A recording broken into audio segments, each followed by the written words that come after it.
Waking up on this Tuesday morning, it is another crisp start to things here in Indianapolis. I'm Kevin Bowen alongside Andy Sweeney, Mark Dykton on the ones and twos. We are in, I think, a little bit of a mid-August sports lull, but I have good news for everyone out there. It ain't going to last. We're about to pick up again with your Olympic sport breaks, whether that be the WNBA, whether that be IndyCar, getting on their schedule here with 4 races to go, I believe, in the final month of the season. And then a week from Saturday, college football begins. So Are you still all nervous? Now, I know it's not your game, but are you still all nervous about going to College Station? And a good morning to you. I like your shirt, by the way. Notre Dame at Texas A&M, yes. Very nervous. You're still very nervous? Yeah. What do you have there? An NBA Jam? What is it? Tyrese Halliburton and who? Benedict Mathurin? Well, NBA Jam action here, yes. Tyrese Halliburton, Benedict Mathurin. I've not seen that shirt. I like it. Very quiet for the NBA right now after the Olympics are over. But we will, again, with the Colts starting up tomorrow night, we're inching closer to, once we get out of this, 2-week period, it's all football all the time, It is baby. funny. I was thinking, getting ready for the show, I was laughing. Our morning checkdowns have been full of Olympic coverage nonsense. And I'm like, we're not going to get that. What are we going to talk about today? Oh, you talk about the White Sox beating the Yankees by 10 runs, listen, right? How about we that? can do that 12-2. We can lead with that. It's funny. I was, before we came on the air, I told KB, this is one of those weeks. And I know Colts off yesterday, Colts off today, back at it Wednesday and Thursday, obviously for the joint practices there with Arizona. But I'm like, and I know those will be big. I understand that. And then you get the preseason game and the following week, hopefully on that Thursday, we'll see, if Anthony Richardson were to play a half, if the starting offense were to play a half, whatever it might be in that third preseason game, that is going to be good fodder. And then kind of the NFL week off, but we have a ton of college football, high school sports, and everything else. So you're right, it's going to pick up. But I am to the point of the preseason in the NFL and listen, I know coaches would hate this. They still have a few weeks to fine-tune some stuff.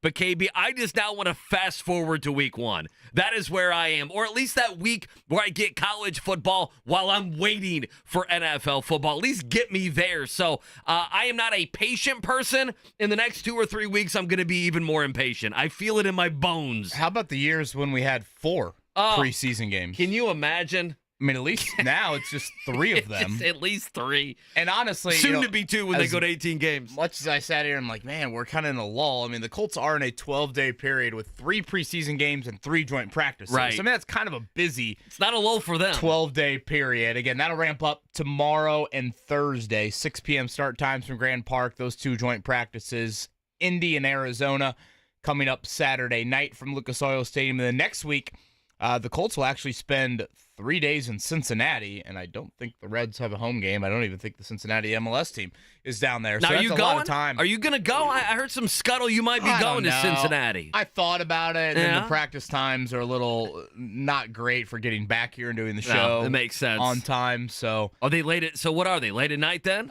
Late Tuesday evening for practice, or late Tuesday afternoon, I should say. And then, why the hell would I go to a Thursday preseason game that would end at midnight and try to get back here at fair point. You only do that if you're going to go see a big concert. I don't know who your favorite musical artist is, but when you work early like us, only if your favorite band ever is rolling through Cincinnati and you want to go see them. Yeah, not Taylor Swift, of course. Somebody else. It would take that. Yeah, I mean, that's literally. Exactly what you're it would take. leaving Cincinnati at whatever, the 1 a.m. and having to get back here for the start of the show. That's brutal. We'll reiterate this all week long because I don't think Shane Steichen will give a firm answer on it probably until after that Thursday night joint practice. But let me give you the names of the guys that the Colts did not play last year in week 2 of the preseason. So, this week for the Colts, they have the same schedule they did last year. They have a joint practice at Grand Park over 2 days against an NFC team. Last year was Mark's Bears, and then they ended up playing the Bears on Saturday night inside of Lucas Oil Stadium. This year, it's the Arizona Cardinals, again, Wednesday and Thursday, and then that Saturday preseason game. The Colts sat these guys in that Week 2 preseason game last year. Richardson, Pittman, Pierce, Kenny Moore, Jonathan Taylor, Blackman, Franklin, Speed, Pay, Ebukam, Leonard, Nelson, Braden Smith, Will Fries, Kelly, Ryman, Allie Cox, Granson, Grover, and Buckner. Okay, I'm trying to think who you didn't mention. Do you have a list of anyone who actually played? One guy who started the regular season opener played in that week 2 preseason game. Oh, that's fantastic. Who was it? So you got to go again to your corner duo back there. Last year they were in competition. Right. So the likes of Dallas Flowers, the likes of Darrell Baker Jr.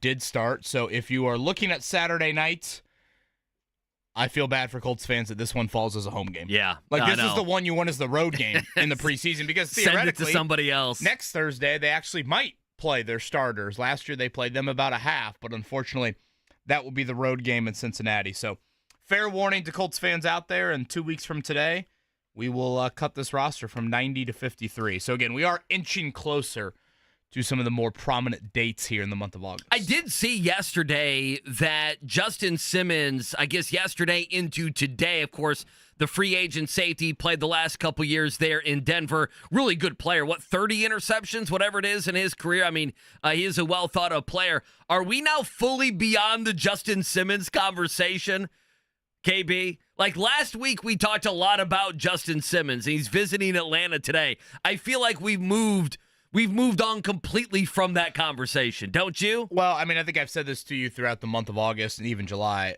I'll believe it when I see it. Right. In terms of a safety move, I'm not holding my breath. I've never got the feeling that the Colts are rounding third base on a safety move. No, I've never felt that, and I continue not to think that. Yesterday, they made their second roster move of the entire camp. Again, I think I said several times yesterday, they need to make a move for a running back this week. They did that yesterday, made a waiver claim into Demetric Felton. We'll provide a little bit more on that here, but they're a little banged up at running back right now, so hence the move there, kind of a receiving back. But yeah, I don't think the Colts feel like safety is that big of a need, frankly. Yeah, I'm just saying, we had a couple small reports last week, and it gave us fodder the last week and a half, and then Justin Simmons, visiting Atlanta, and I don't think any Colts fans even were really talking about it at all yesterday. And I'm like, I guess we moved on past that part. I don't know if people are more worried about the depth at corner. I don't know if the conversation around safety has just went down. I have no idea what it is, but I just noticed that yesterday that, comes across as Simmons going to be visiting the Eagles, who already have a couple big-time safeties back there. So I found that interesting. The Atlanta Falcons happen to be one of the teams I probably have pegged as making the playoffs, did not make the playoffs last year, but can make it this year. They're probably one of those teams. Well, they're in a horrible division. Oh, it's just terrible. It's just terrible, is it not? So I'm psyched up. I'm ready to go today. 8 o'clock, Pep Hamilton going to join us. You have a relationship with him? Not at all? Too much outside of just sitting in there and listening to Pep. I thought Pep was a scapegoat, frankly, in 2015. Well, there's no doubt that he when was. When he got fired mid-season. We'll see how much he wants to entertain that thought.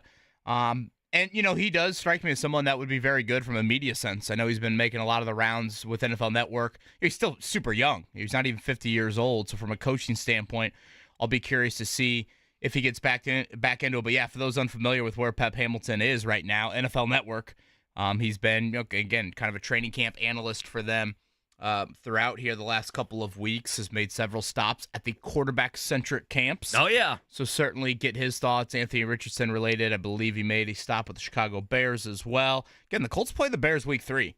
I know we've talked so much about week 1 and week 2, but, seeing Caleb Williams inside of Lucas Oil Stadium, that's going to happen pretty early in the season. So looking forward to that. And Juju Brents, the Warren Central product, we'll play that coming up at 9 o'clock. We caught up with Juju after the last Colts practice at Grand Park.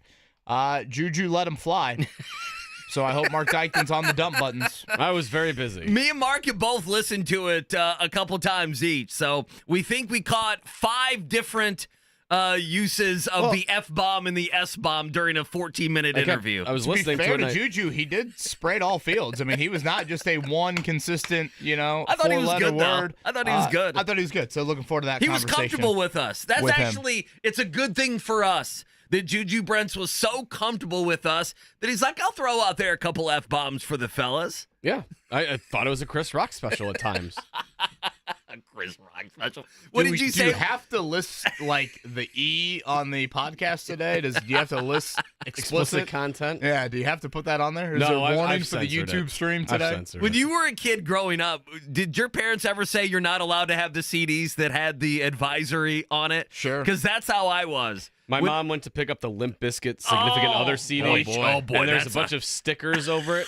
I was like, just get it for me. Like, I'll get it They after have to school. So I was like, explicit the cover for the Limp Bizkit Just get CD. it for me. I expected it to be the censored version, and then when I took the stickers off, the parental advisory sticker was on the actual cover. Oh, was And it? she's like, "Oh God!" And I was like, "It's too late. It's open." You Can't thought return it you now." thought she got the Walmart version Yeah. for you, but she got the Camelot Music, the unedited one. Yeah. God, good for you. I Just don't appreciate play it that. in front of your brothers, okay, Mom? Just throw the CD out the Don't play in sunroof. together now. The first trip to school, the CD's out the sunroof and gone Oh forever. man. So looking forward to that conversation again. We'll play that coming up at 9. Joel A. Erickson from the Start, 8:30. One question I want to throw Joel's way. Are we done with Alec Pierce versus A.D. Mitchell? Are we done with that? Is that competition over? I feel Are like both of them about to play? Well, I think it's on hold until Josh Downs. The problem is, if you think Josh Downs is going to be back week 1, I think the question isn't, is it done? It's how it's now altered. And is that a good thing or a bad thing that it's altered? In other words, it's great if A.D. Mitchell can play inside. It's great to expand his game, KB, to where he can play in the slot. The only problem you have with that is that he's not playing his most natural position.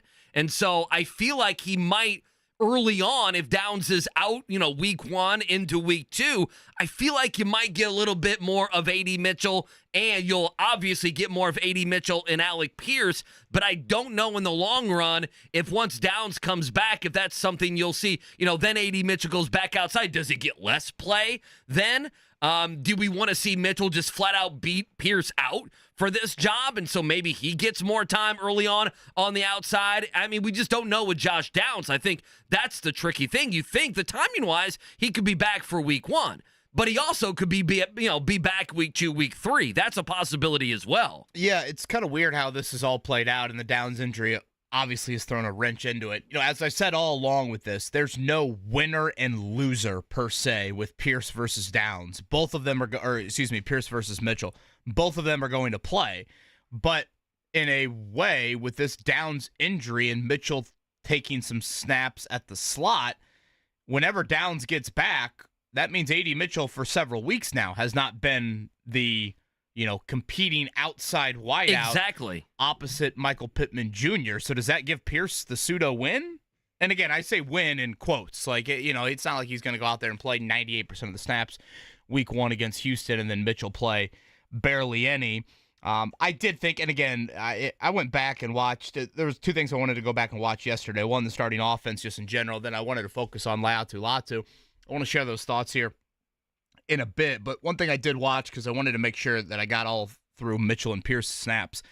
Again, you overanalyze any snippet of playing time in week 1 of the preseason.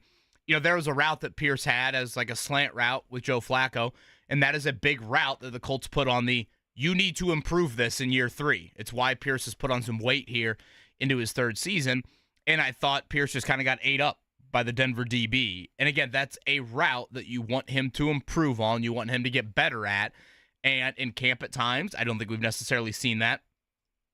And then on Sunday, albeit again, just one play, you didn't see it there either. So it's just a thought that I've had of the Downs injury. A domino effect off of that is now, Pierce versus Mitchell is not really alive and well. No, it's not changed. Simmering here into week 2. Is that a good thing or a bad thing? I mean, I I think throw it it's out a bad there. thing because you don't want Josh Downs to get hurt. Well, agreed, but I'm saying, move Downs aside. No, you're spot on with that. I mean, for their competition. I'm trying to figure out because I feel like if Downs were to miss a week or 2, then, and obviously he's going to miss the rest of preseason and everything else, but if he were to miss, week 1 and possibly even week 2, we are going to probably see, would you agree with this, more of A.D. Mitchell in those weeks and Downs is injured than we were going to? Yeah, based off what we've seen. That's a fair assumption, is it not? Based off how the Colts have handled it here early on. So again, I think it's just something to continue to monitor. We probably won't get a clear answer on it until late August when, okay, where is Downs? Is he going to, have the ability to practice multiple days before week 1? that will be something to watch for as well. I have a question just in general, that I was going to ask you. And by the way, I have a question later on. You mentioned first-team offense stuff. I had a thought on Anthony Richardson I wanted to throw your way. I'm going to put up a blog later on today, 1075thefan.com, just on some questions I have still about the Colts. So I wanted to throw an Anthony Richardson thing your way. If you think about this, but to go back to the conversation you were just having, right now, because of the Downs injury, the wide receiver competition at least has been changed. It's been altered. It's been put on hold. That's a question probably for the coaching staff, exactly how now they're kind of looking at those guys if they do use A.D. Mitchell a little bit more inside. And then, we had the preseason game the other day on Sunday, and Nick Cross really led the way next to Julian Blackmon, okay? So you combine those two things, and then, obviously, I don't need to keep harping on it, but Dallas Flowers wasn't very good on Sunday. You feel like, and we have felt like through training camp the last couple weeks doing shows up there in Westfield, that we have thought, have we not, that the cornerback quote-unquote battle or competition is over as well. I mean, that's not even something that Shane Steichen and or Gus Bradley have been asked about the last couple weeks is, they've been asked about the corners, but no real competition there. I mean, we sit here today on Tuesday, August 13th, and right now the Colts basically have no camp battles, right? I mean, do they, what's out there that I'm missing? Time. Yeah, tight end. But I mean, we feel that Mo Alley Cox is getting that first run along with Granson, like those two guys. That's how I feel, at least. And then it's Drew Ogletree. Yeah, I thought in camp so far it's probably been Granson and Ogletree and then Alley Cox. I know Alley Cox got the start technically on Sunday. So I just think sifting through tight end playing time still is there. And then, what do you do at defensive end? Is it, and again, I want to go back and share some thoughts on Latu from Sunday. But is what we saw Sunday, is that how the Colts are going to operate in the regular season? Latu not starting, Kwity Paye and Tyquan Lewis starting, playing more of the rundowns. Right. And then here comes your fastball on third down, i.e. Latu. And then you can, as the game goes, you can mix him in, sure, obviously, but first and second down. I am totally good at that. I am totally good I think that's what they do. With Latu not starting. And yes, you rotate a ton there, so inevitably he's going to get good playing time. But I am just fine with him being the flamethrower out of the bullpen on those pass rush downs. So I would go there. But corner, to your point, has never been a battle. No. It really hasn't. It really hasn't. I mean, Dallas Flowers, again, the only reason why he started Sunday was because Juju Brents was out, due to some rest. You'll hear Juju talk about that when he joins us here coming up around 9 o'clock. So again, Pep Hamilton, former Colts offensive coordinator, former college assistant and NFL assistant, of course with Andrew Luck, most recently with the Houston Texans. He's now with the NFL Network. He'll join us coming up at 8. Joel Erickson at 8:30, and the pride of Warren Central, Juju Brents, coming up at 9 o'clock. Yeah, so a busy show. Appreciate you hanging out with us for the next 3 hours. We'll take a break. Reminder, like KB said, Pep Hamilton coming up at 8 o'clock. But coming up next, your morning check down scores. The gutless IOC struck again yesterday. KB, and there's a defensive end in the AFC who already wants his second trade and hasn't even played for the team. We'll tell you who that is as well. Appreciate you hanging out with us on this Tuesday wake-up call right here, 93.5, 107.5 The Fan.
Colts cornerback Juju Brents at 9 o'clock. Former Colts offensive coordinator Pep Hamilton, now an analyst for NFL Network. He's going to join us coming up at 8. So looking forward to those conversations. Andy Sweeney, not a ton of obvious headlines on the old morning checkdown. Well, I mean, yeah, usually we have it planned out, but I looked at the fellas, I go, hey, there's no Olympics, there's no Colts sound. Obviously, Gus Bradley it's coordinators today, right? So Jim Bob Cooter and Gus Bradley will be meeting with the media today. Colts are off today. Obviously, we're off yesterday as well. Back at it on Wednesday and Thursday with those two joint practices against the Arizona Cardinals. I guess let's start. This is going to be the biggest story. If you're just waking up with us, you turn on ESPN or anything else, this is probably going to be the number one story today, KB, and that is defensive end Hassan Reddick, who just got traded a few months ago from the Philadelphia Eagles to the New York Jets. He wanted a new deal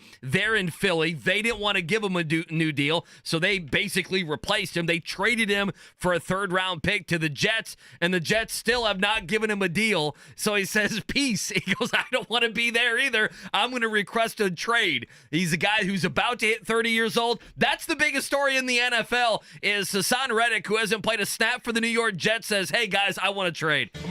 Damn Jets. What a fantastic How many Jets dudes story. have been traded twice in an offseason What a great in the history Jets of the NFL story. without playing a game? Without playing a game. He's a good player. He's getting ready to turn 30. Very solid player set off to the make, edge. Set to make about 14 and change this year, but obviously he wants a new deal. His last payday probably in the NFL. I was always under the impression that it was either him or Malik Hooker for the Colts back in the 2017 draft. Hooker was the pick at 15. Reddick went 2 spots ahead. Ironically, Reddick went to the team that the Colts will see tomorrow in the Arizona Cardinals. So, I felt like there were multiple off seasons where the Colts could have pursued him in free agency as an edge rusher, but they elected not to, given obviously that was Ballard's first draft. So thought there would have been a little intrigue there. But yeah, right now, obviously, I can't see the Colts entertaining that given Latu and company there. Oh, he wants too much money. A lot of drama playing out there for old Hassan Reddick. What? Drama seems to fall with the New York Jets. The Jets have drama.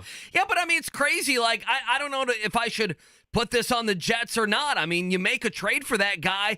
It's like you have to have I'm trying to think if we were talking about this here in Indianapolis, I guess people would be jumping all over Chris Ballard, right? Because it'd be like Pascal Siakam walking in free agency. You don't make the trade without giving him the money. Without knowing that the contract you're willing to give him is going to satisfy that player and that client there. So some drama in the NFL, as Andy said, 6 o'clock start time. Colts, Cardinals tomorrow and Thursday, their final 2 practices from Grand Park. How about the Chicago White Sox? They 10-run ruled Congratulations. the Yankees. Grady Sizemore, first managerial Last win. night, I was like, Grady Sizemore, what a name. I totally forgot about him. It's a great baseball name from our youth, is it not? Literally. Grady Sizemore. I mean, shout out. Is he on the short list for candidates, or is this a highly coveted job? He's got to be manager of the year in my mind.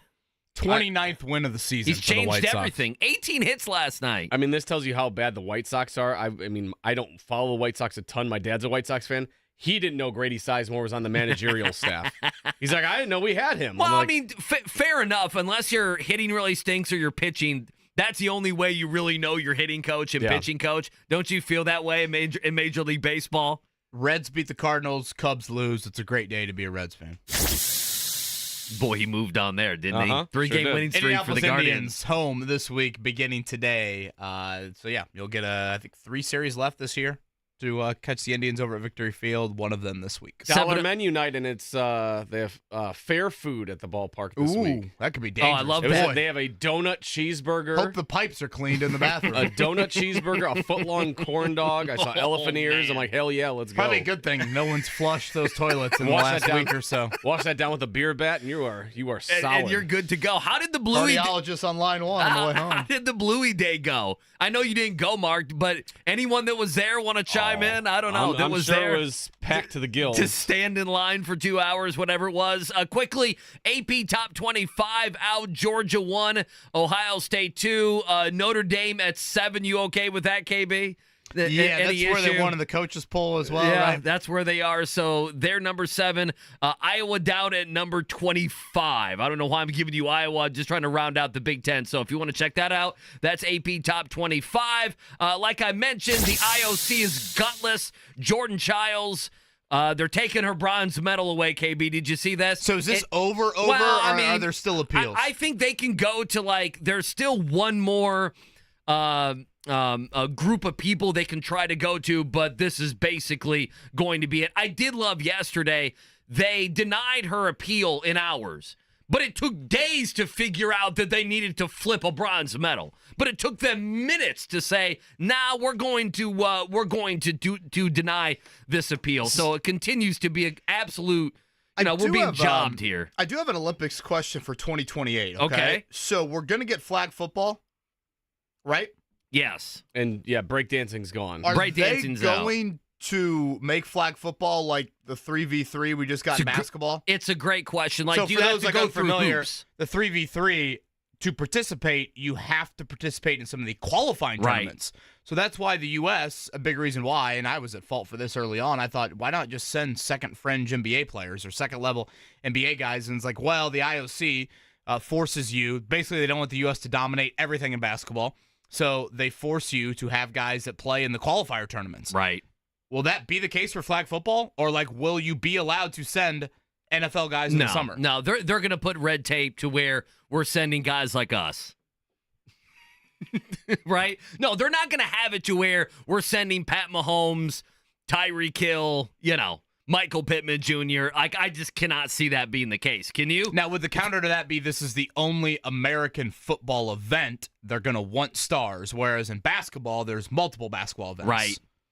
At the end of the day, it's a good kickback, but if you made me pick, are they going to make it difficult for our NFL guys to play, or is it going to be this new crop of people that we don't even know anything about playing flag football for Team USA? I'm going to go with the latter. That's just me. Former XFL guys or something. Bjorn, he hate me. There he he is. Bjorn Werner What he's leading the doing. German team. What was He Hate Me's real name? Remember he played like forget. He played like 3 years of football straight with the XFL and then tried to make the NFL. The tweet I saw, going back to the Jordan Childs thing, I saw this last night right before bed. It says, this is from Christine Brennan, who writes for USA Today. She said, the screw-ups continue in the Jordan Childs case.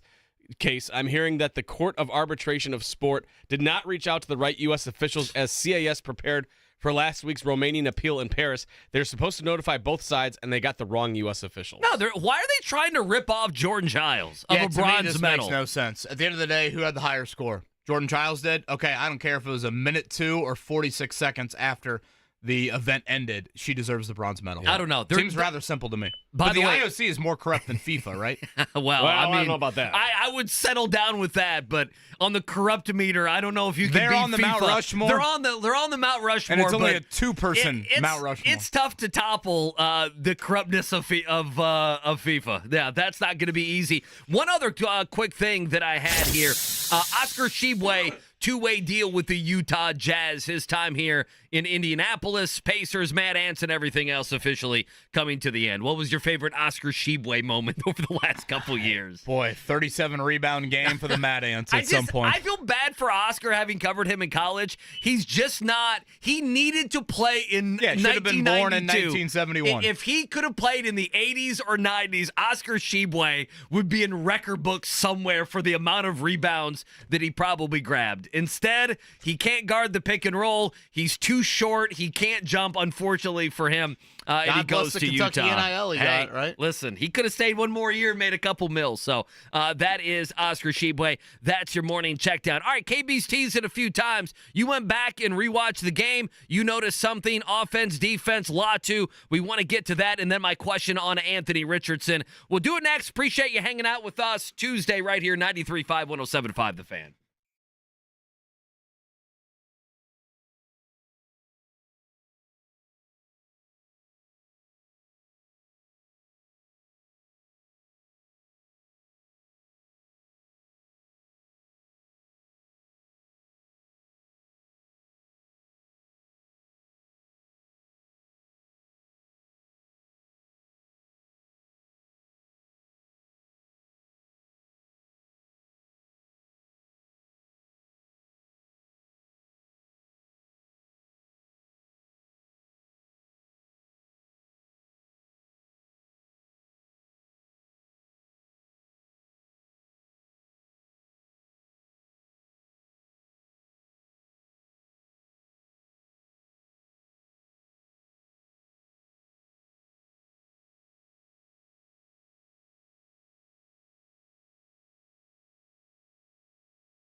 Former Colts offense coordinator Pep Hamilton, NFL Network analyst. Certainly plenty of quarterback talk we can have with him. He's going to join us here coming up in about 20 minutes. Juju Brents edited version with Juju coming up at 9. He was letting a few of them fly with us when we recorded after Colts training camp practice the other day. So we'll play that here coming up for you at 9 o'clock. Andy, I went back and watched specifically Latu's 7-8 snaps from Sunday afternoon. I would say a couple things stood out to me.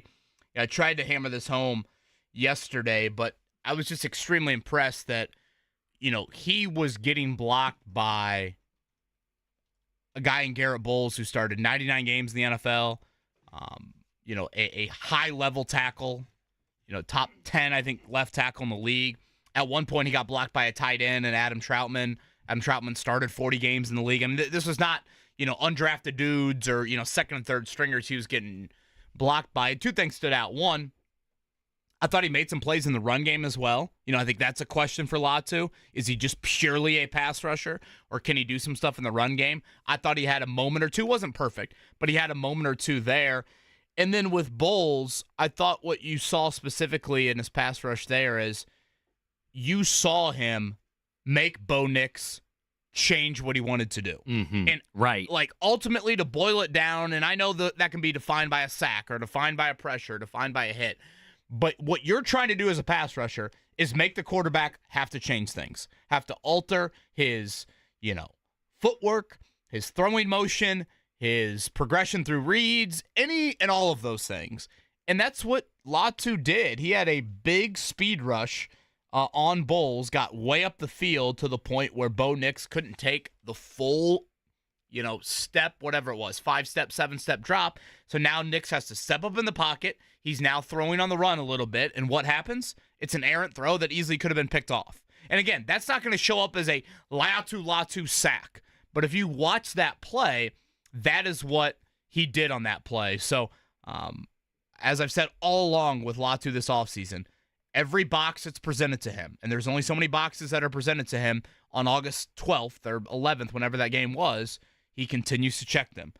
So I thought, again, a very nice preseason debut for the rookie out of UCLA. Yeah, I wonder with Latu if they thought they would have to bring him along a little bit slower than it seems like is going to be needed. Does that make sense? Like, you wonder if they thought, okay, he is going to be kind of a third down guy, and then we'll work ourselves kind of into it, and then Ebicom goes down. And listen, I mean, the Colts are not one of those teams that has one dominant pass rusher. I mean, they're a little bit like the Pacers, that they have a bunch of good players there. I mean, obviously, a guy like Grover can really stop the run, and DeForest Buckner is an all-pro, Pro Bowl type player. So I don't want to sound like they don't have guys that are next level or making a lot of money, because at least the interior of that defensive line is that way. But why not Latu? I mean, to me, I know other guys have been there. I know a lot of people have talked up Tyquan Lewis, and I know he had a pretty good game on Sunday as well. But, I think Latu is one of those guys. I wonder if they knew he was going to be able to check all these boxes and everything's kind of slow rolled, or if even how well he has played early on, whether practice or the first preseason game, KB. I wonder if even that surprised them enough to where they're saying, okay, we're actually this guy's going to get more snaps.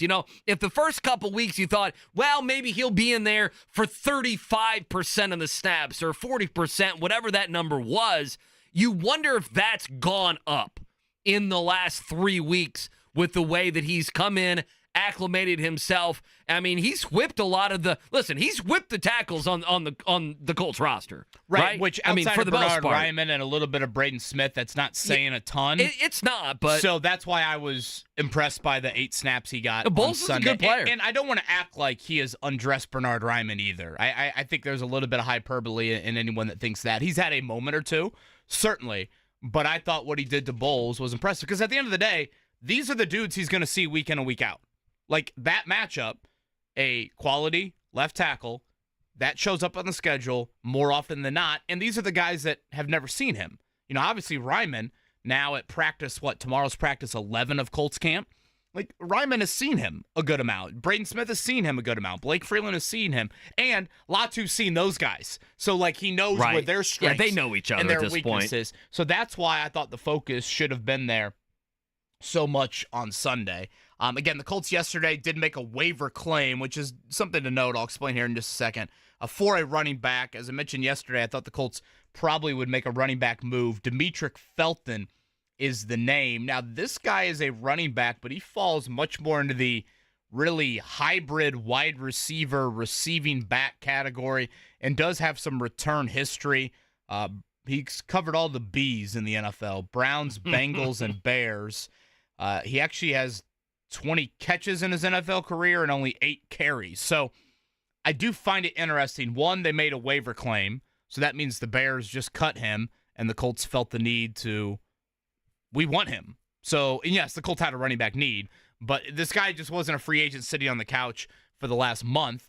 And then again, skill set wise, he's not a traditional running back. You know, this is not a first and second down, Zach Moss type of runner.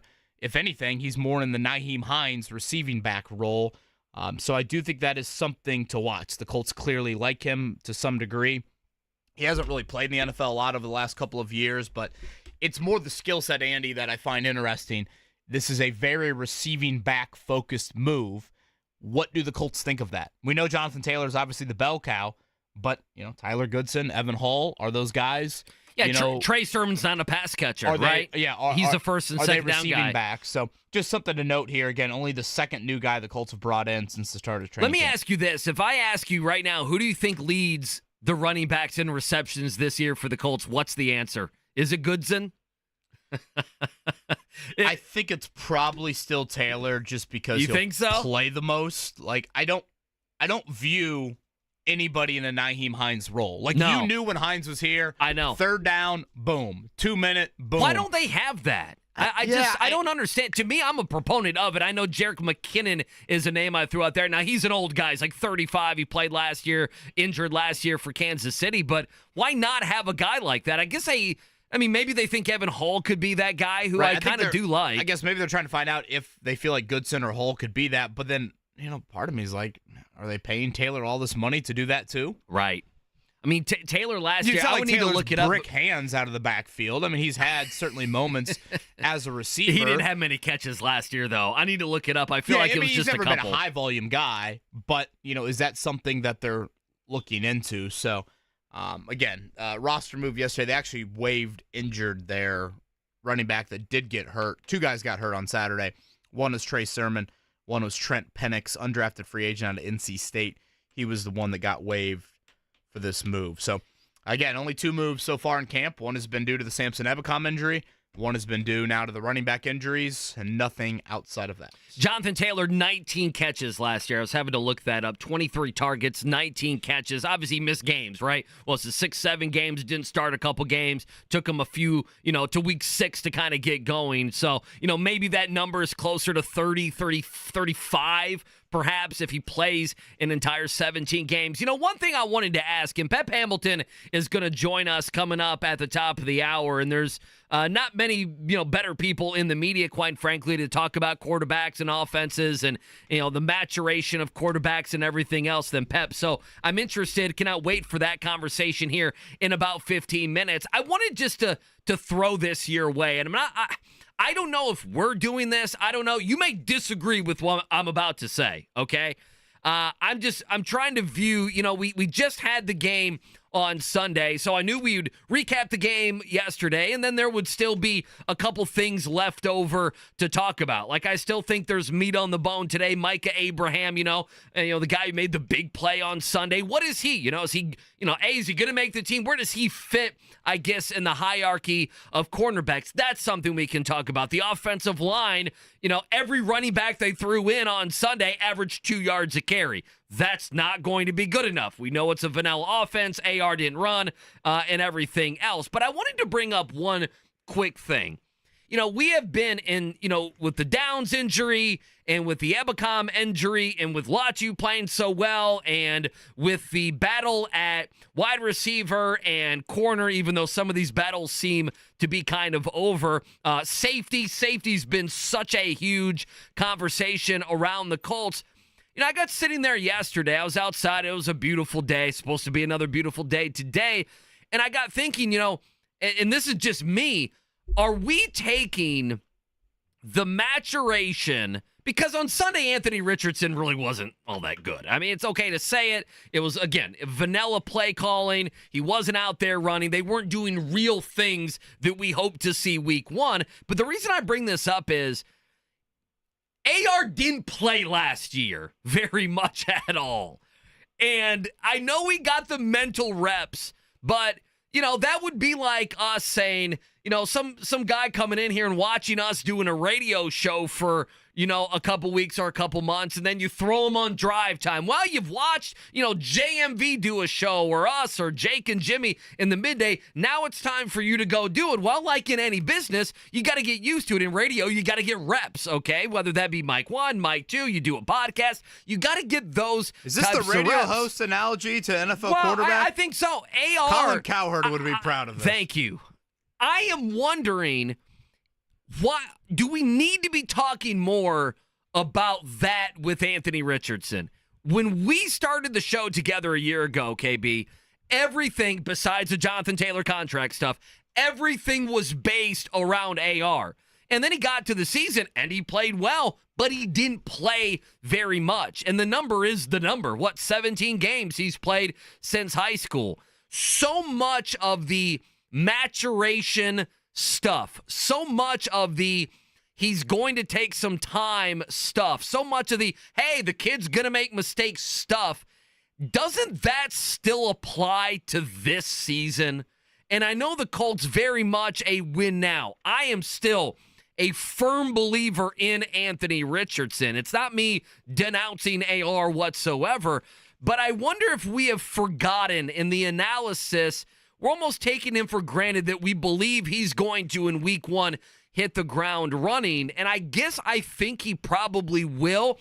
And listen, I think the world of the development, the play calling, the offensive mind of Shane Steichen. Again, this is almost, and this is what I'll probably ask Pep at 8 o'clock, it's almost of, are we to the point to where AR just needs to be out there getting those reps? And that goes to the practices this week, preseason game 2, and then eventually against Cincinnati in preseason game 3. Do you think we're doing, the Colts community, are we forgetting the AR conversation that we had so much last year? Because still, in the end, he played 4 games, and the mental reps can only take you so far. And I guess I'm saying that for me. Like, why haven't I brought it up more of, Anthony Richardson's going to take some time, and perhaps on Sunday we saw him miss some plays. Again, AR is going to take some time. Yeah, I guess my first thought is I would hope not. I mean, I don't think you're taking for granted. If I'm not mistaken, I don't think he took a snap on the road last year outside of a quarter and a series in Houston. I mean, how many road games are on the Colts schedule this year? 9 of them? Yeah. So that means he played, 6, I don't even know what the number is, 6% of the road snaps last year? Yeah, I guess I would hope not. It's why I've always been a big advocate of Richardson playing in the preseason. I mean, he just missed out on so much unscripted stuff you can't control. 2-minute here, recovery from an interception, recovery from a touchdown. How do you handle success as much as you handle failures? All of that. I mean, I've thrown the name at you before, Andy, and again, for our audience out there, Jake Martin. Ever heard of him? Jake Martin. Sounds like the homecoming king at Carmel High School, right? He does, yeah. Yeah, who's also a football player. That dude played more snaps for the Colts last year than Anthony Richardson. Jake Martin has to come out at halftime. He's all sweaty and everything. Jake Martin. In a Carmel football game and get his crown. He's dating the cheerleader one week, then he's dating the valedictorian the other week. He's in the student section. It's not conversation number one, and it was last year. And really, he only played in 2 games. Yeah, I think indirectly it is off of the injuries of I don't see a lot of people that say put Richardson in bubble wrap and don't play him in the preseason, whereas they Right. might say that for I C.J. agree. Stroud or whatever.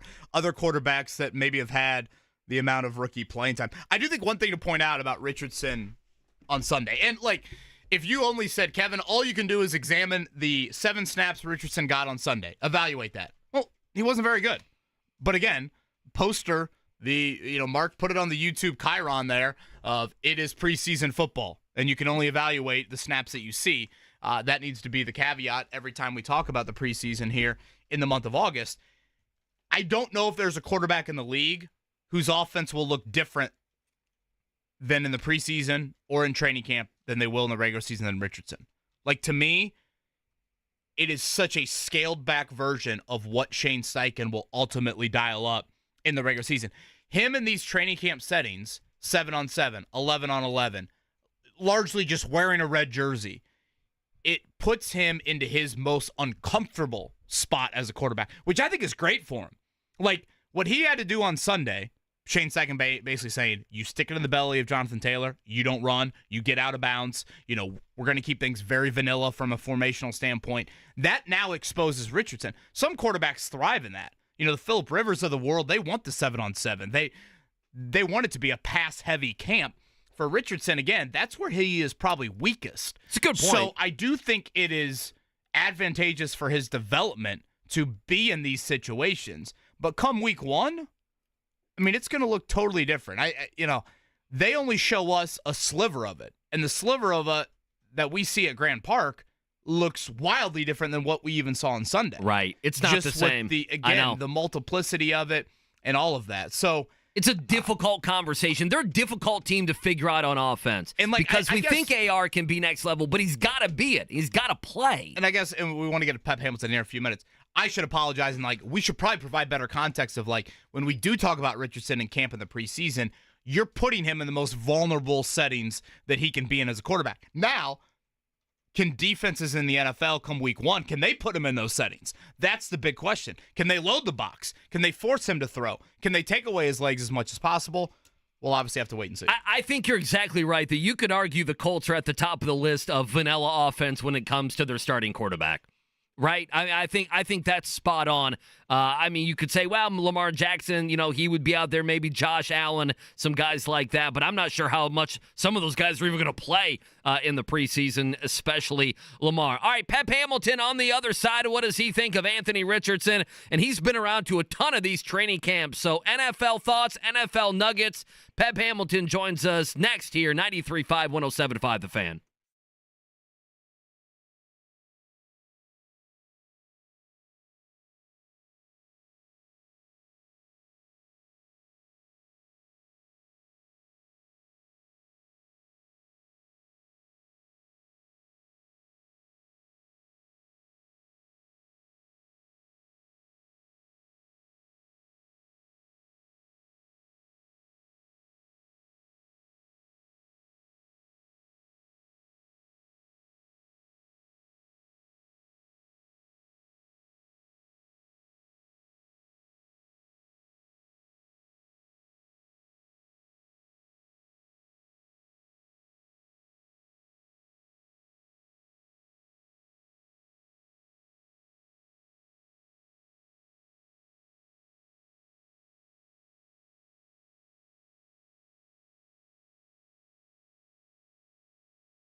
All right, former Colts OC Pep Hamilton now with NFL Network. He's going to join us here in a few.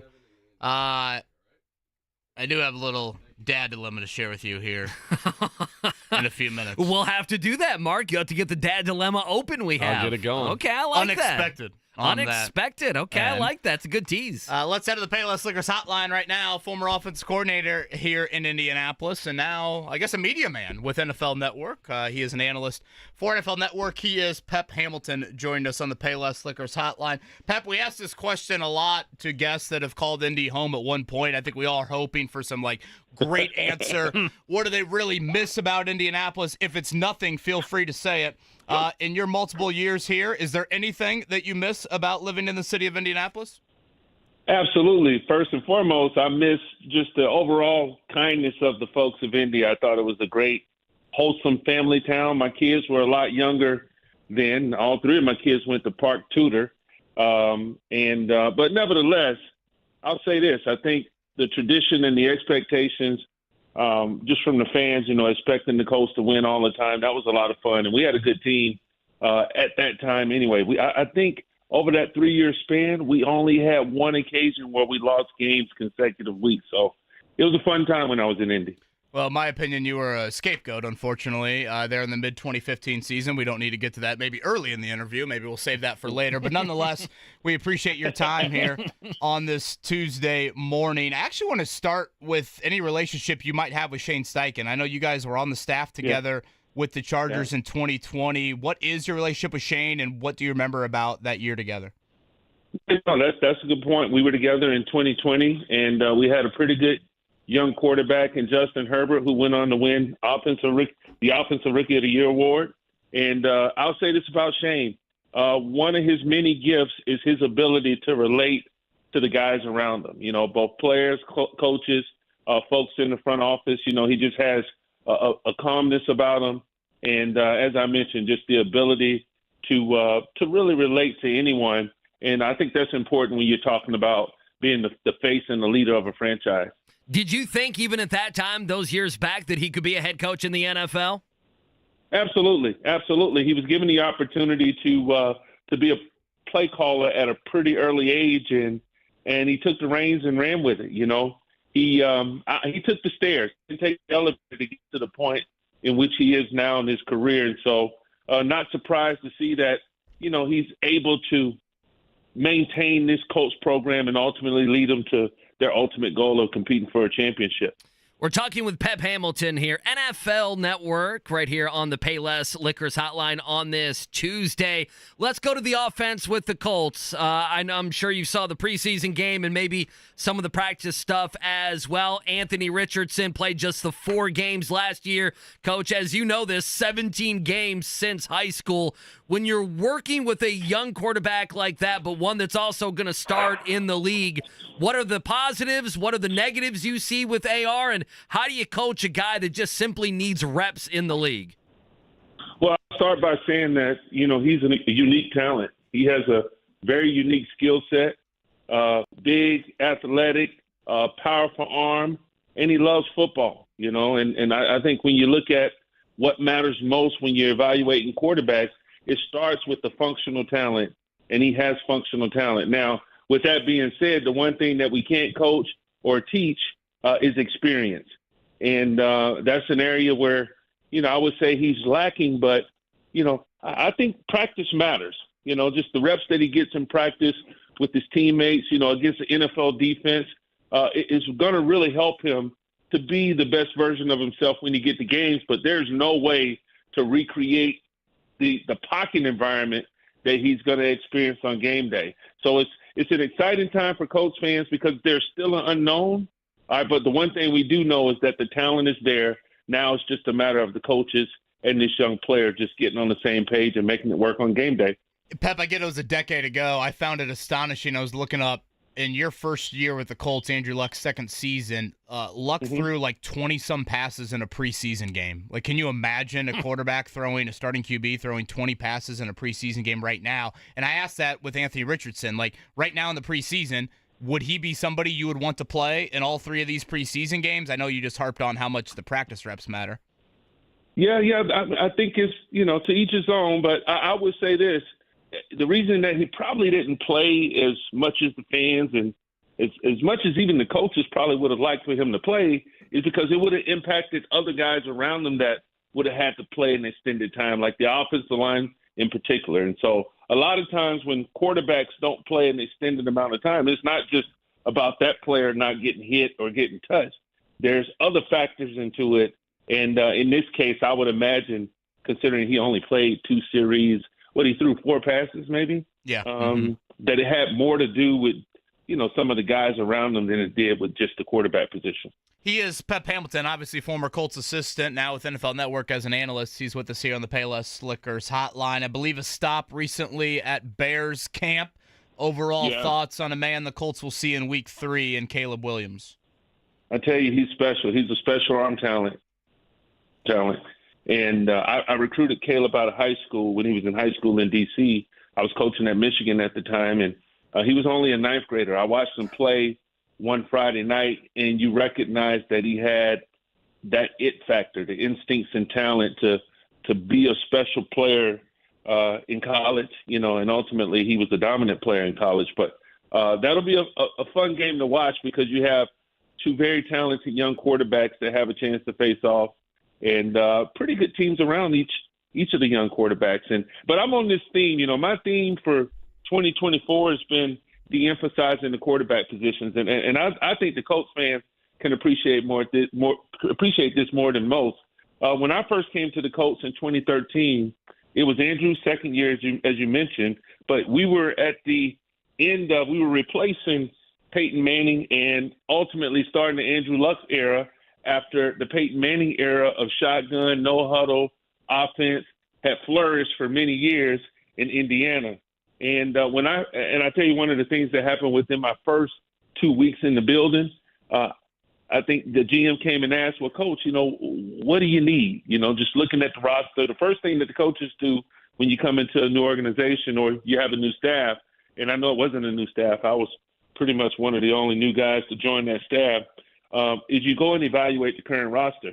And so when I asked for a fullback and another tight end, they looked at me like, well, we don't use fullbacks in Indianapolis. What do you need a fullback for? Stanley Havili, baby. What the hell's a fullback? Yeah. So what the hell is a fullback, right? We don't use fullbacks.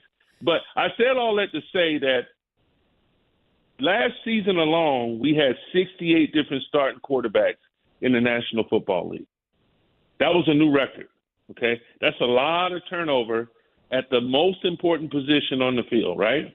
Okay? And now, so 68. The year prior, we had 64 different starting quarterbacks. That was the previous record. So we're trending in the wrong direction right now. And the reason, in my opinion, my professional opinion, that we're seeing so much turnover at the quarterback position is because we're putting guys in a position to have to do things that they're not equipped to do. All right? These young quarterbacks, like there were 6 of them drafted in the first 12 picks.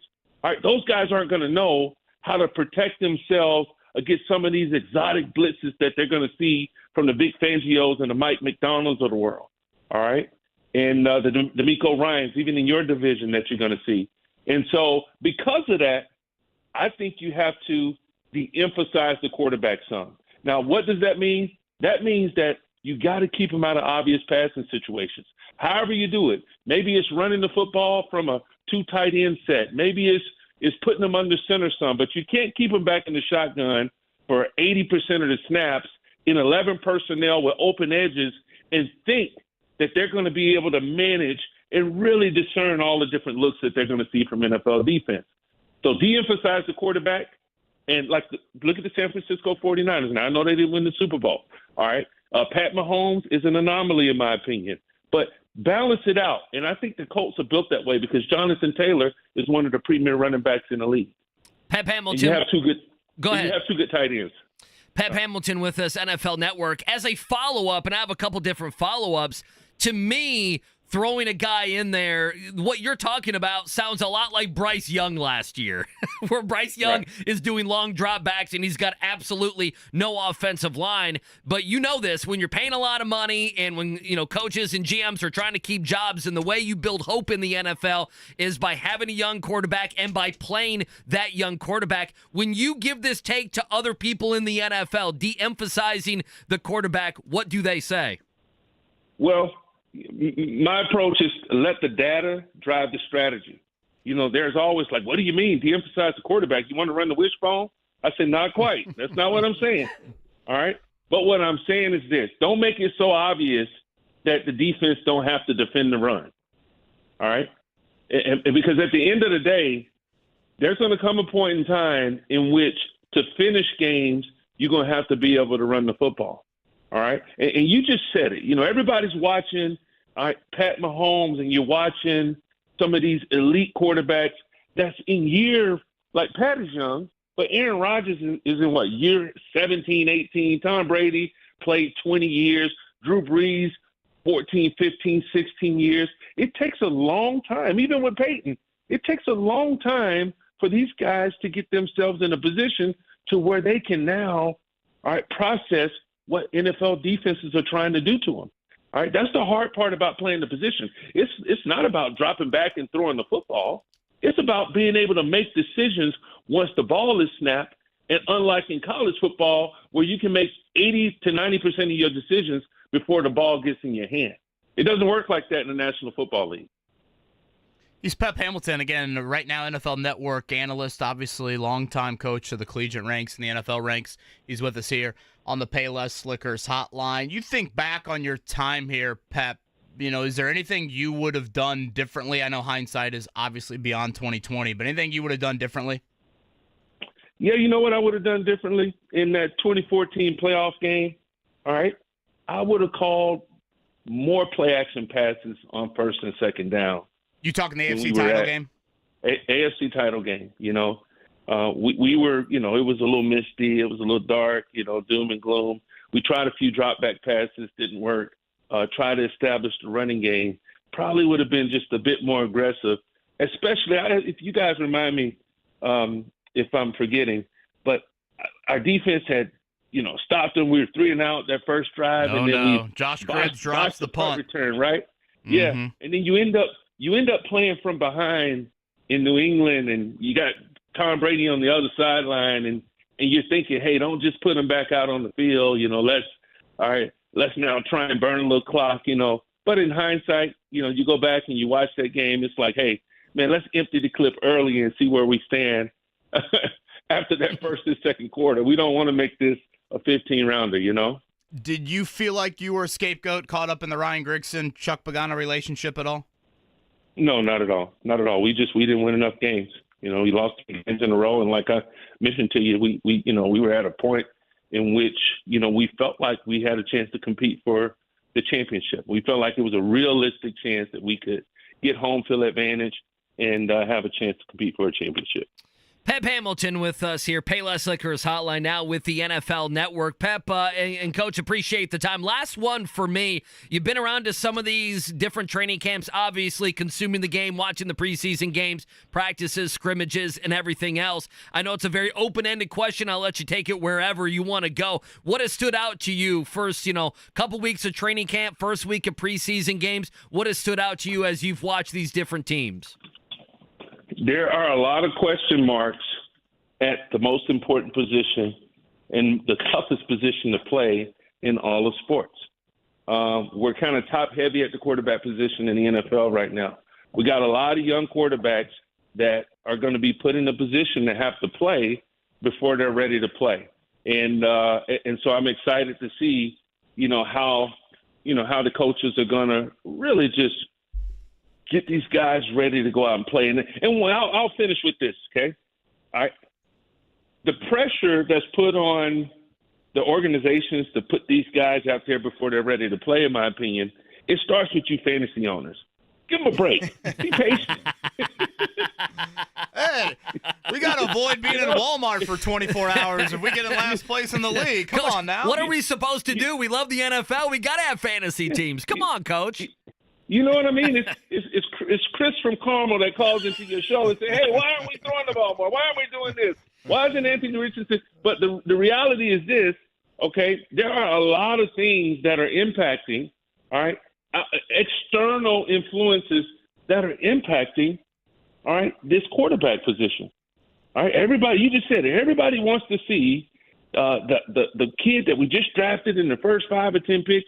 Well, let's go back and look at the model for some of the other quarterbacks that have had sustained success in the league and just try and replicate that. It's really, really hard to do what C.J. Stroud did last year, and it just so happened that was a team that had a solid defense and had the ability to hand the ball off from under center when they needed to. And he's a special talent. He's a special talent. But the difference in Bryce and C.J. had more to do with the supporting cast, in my opinion. But we're going to find out the truth of that this year with Bryce having more invested in his offensive line group. But fantasy owners, be patient. Give them a chance to grow and develop. You and I both know that ain't happening. Coach, we'll end with this, and thank you for the time here on this Tuesday morning. Do you want to get back into coaching?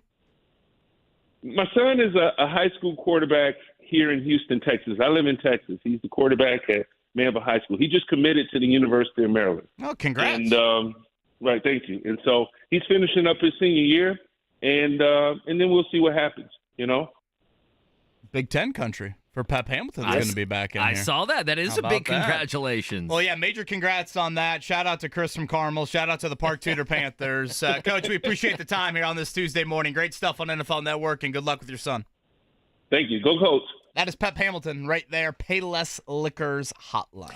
It really is. What he's talking about is the predicament of the NFL. And it's interesting. I don't think Anthony Richardson is in that discussion, but, we just last segment, KB, talked about Anthony Richardson and, his maturation, and he plays 4 games and really only played 2 games last year, 17 games since high school and all of that stuff. It's just, the currency in the NFL is quarterback. It's try new things. We're going to try these quarterbacks and coaches and OCs until we eventually get the one that makes sense and we get the one that finally hits. And, I think we see every year there's probably a couple quarterbacks that are in over their heads. Now, I will say this as pertains to AR. I never have felt that way. Last year in the games that he played, not one time did I feel like he was in over his head. I mean, do you make a mistake? Sure. You throw a pick? Sure. You have a fumble. You miss a route. You're late to a crossing route to Granson. And now it's a 4th and 1 instead of a first down. Those things are going to happen. But, last year we had a couple quarterbacks that were in over their head. Bryce Young was one of them. This year, there could be a chance that we have a couple more, but that's how the NFL stays alive, is building hope around the quarterback. You bring a coach and an OC in because of a quarterback. It's interesting him mentioning de-emphasizing the quarterback, like, hey, you can build around your team and then have a quarterback. It doesn't have to be the quarterback makes everybody great or you fail. This was he was good. Yeah, he was good. Thank you to Trey chiming in here. Really enjoyed that Pep Hamilton segment. When you think back to, I guess, a little bit, and I know I asked Pep a couple things about his time here. It's interesting he brings up the AFC title game against New England.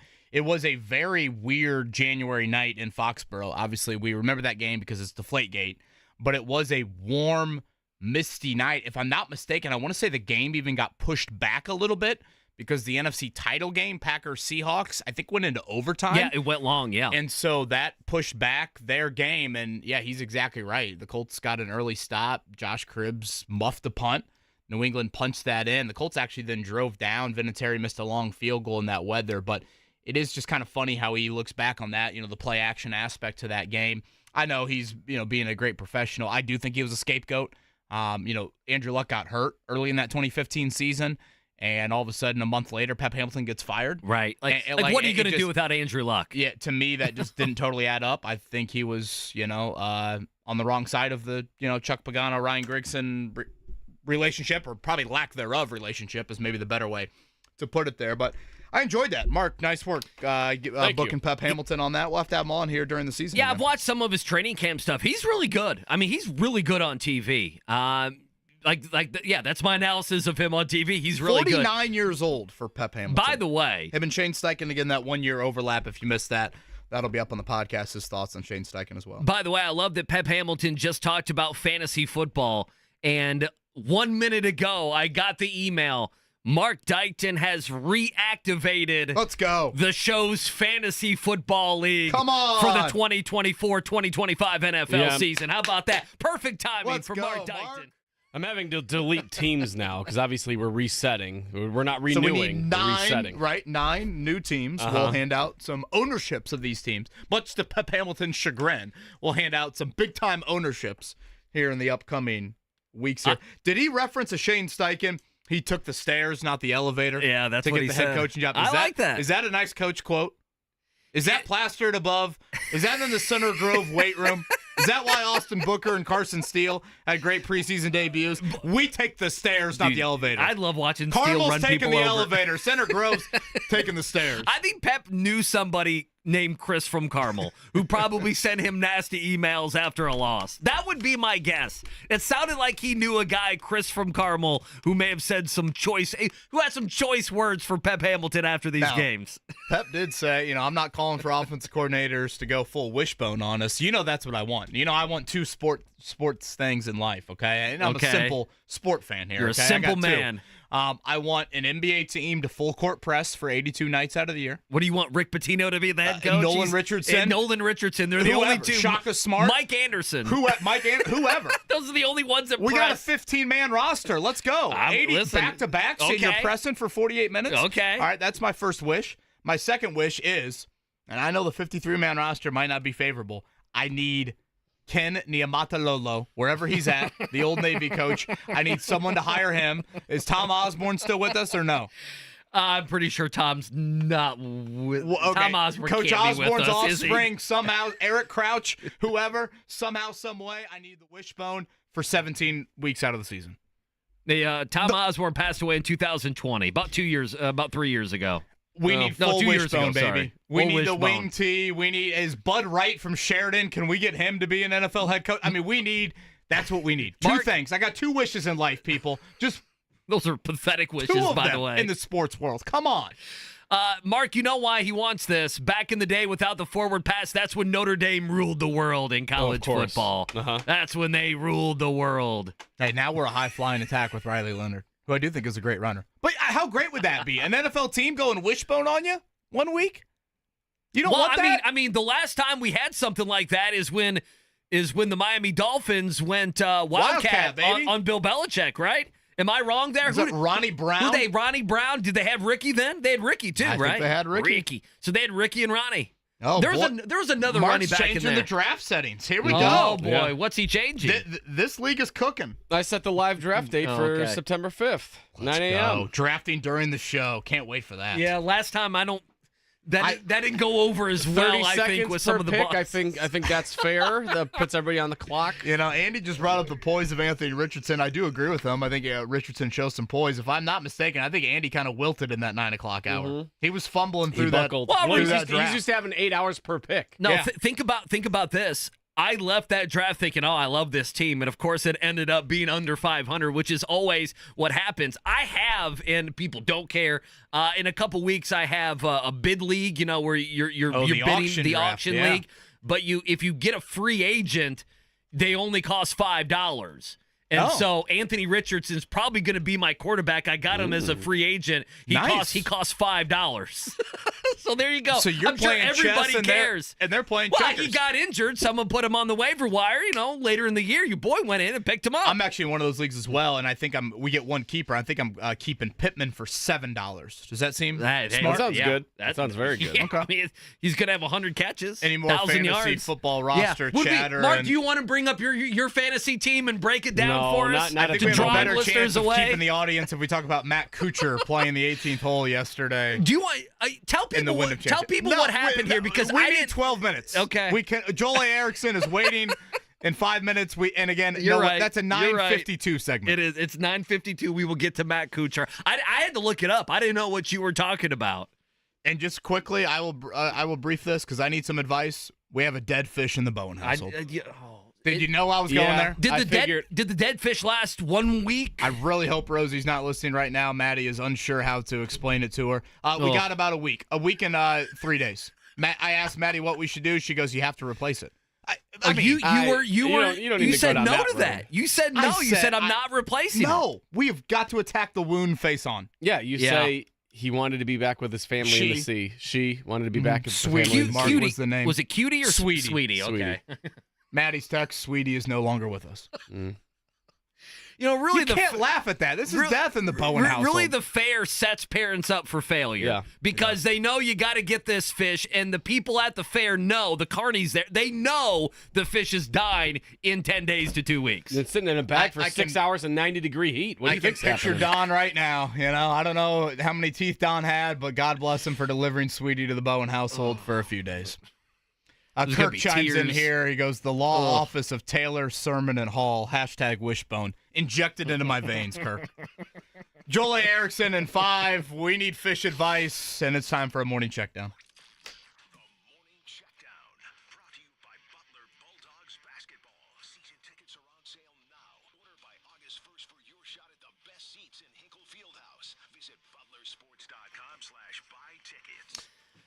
All right, let's start. There is some football news. Obviously, Colts off yesterday after the preseason game number 1 on Sunday. The loss there to Denver. Off yesterday, off today. Back at it tomorrow and Thursday for those night. What are they, 6 o'clock or 6:30, I think? And then 6 to 7:20 on Thursday. Yeah, that's what I thought. JMV going to be out there, so go say what's up to him. So 2 days coming up with, obviously, the Arizona Cardinals. Couple other things in the NFL. We've talked about Hassan Reddick, who just got traded from the Eagles to the Jets a few months ago. Hasn't ever played for the Jets, hasn't played a snap. He now wants a contract. He's not going to get it right now. 1 year left on his deal. He now wants to be traded away from the Jets. So go figure. That will be a story all over ESPN today. And Jahmyr Gibbs, hamstring injury there. The stud second-year running back with the Detroit Lions. Figured I'd mention that, especially for fantasy football drafts and everything else. Other football item in the college ranks, AP Top 25 is out last night. Georgia number 1,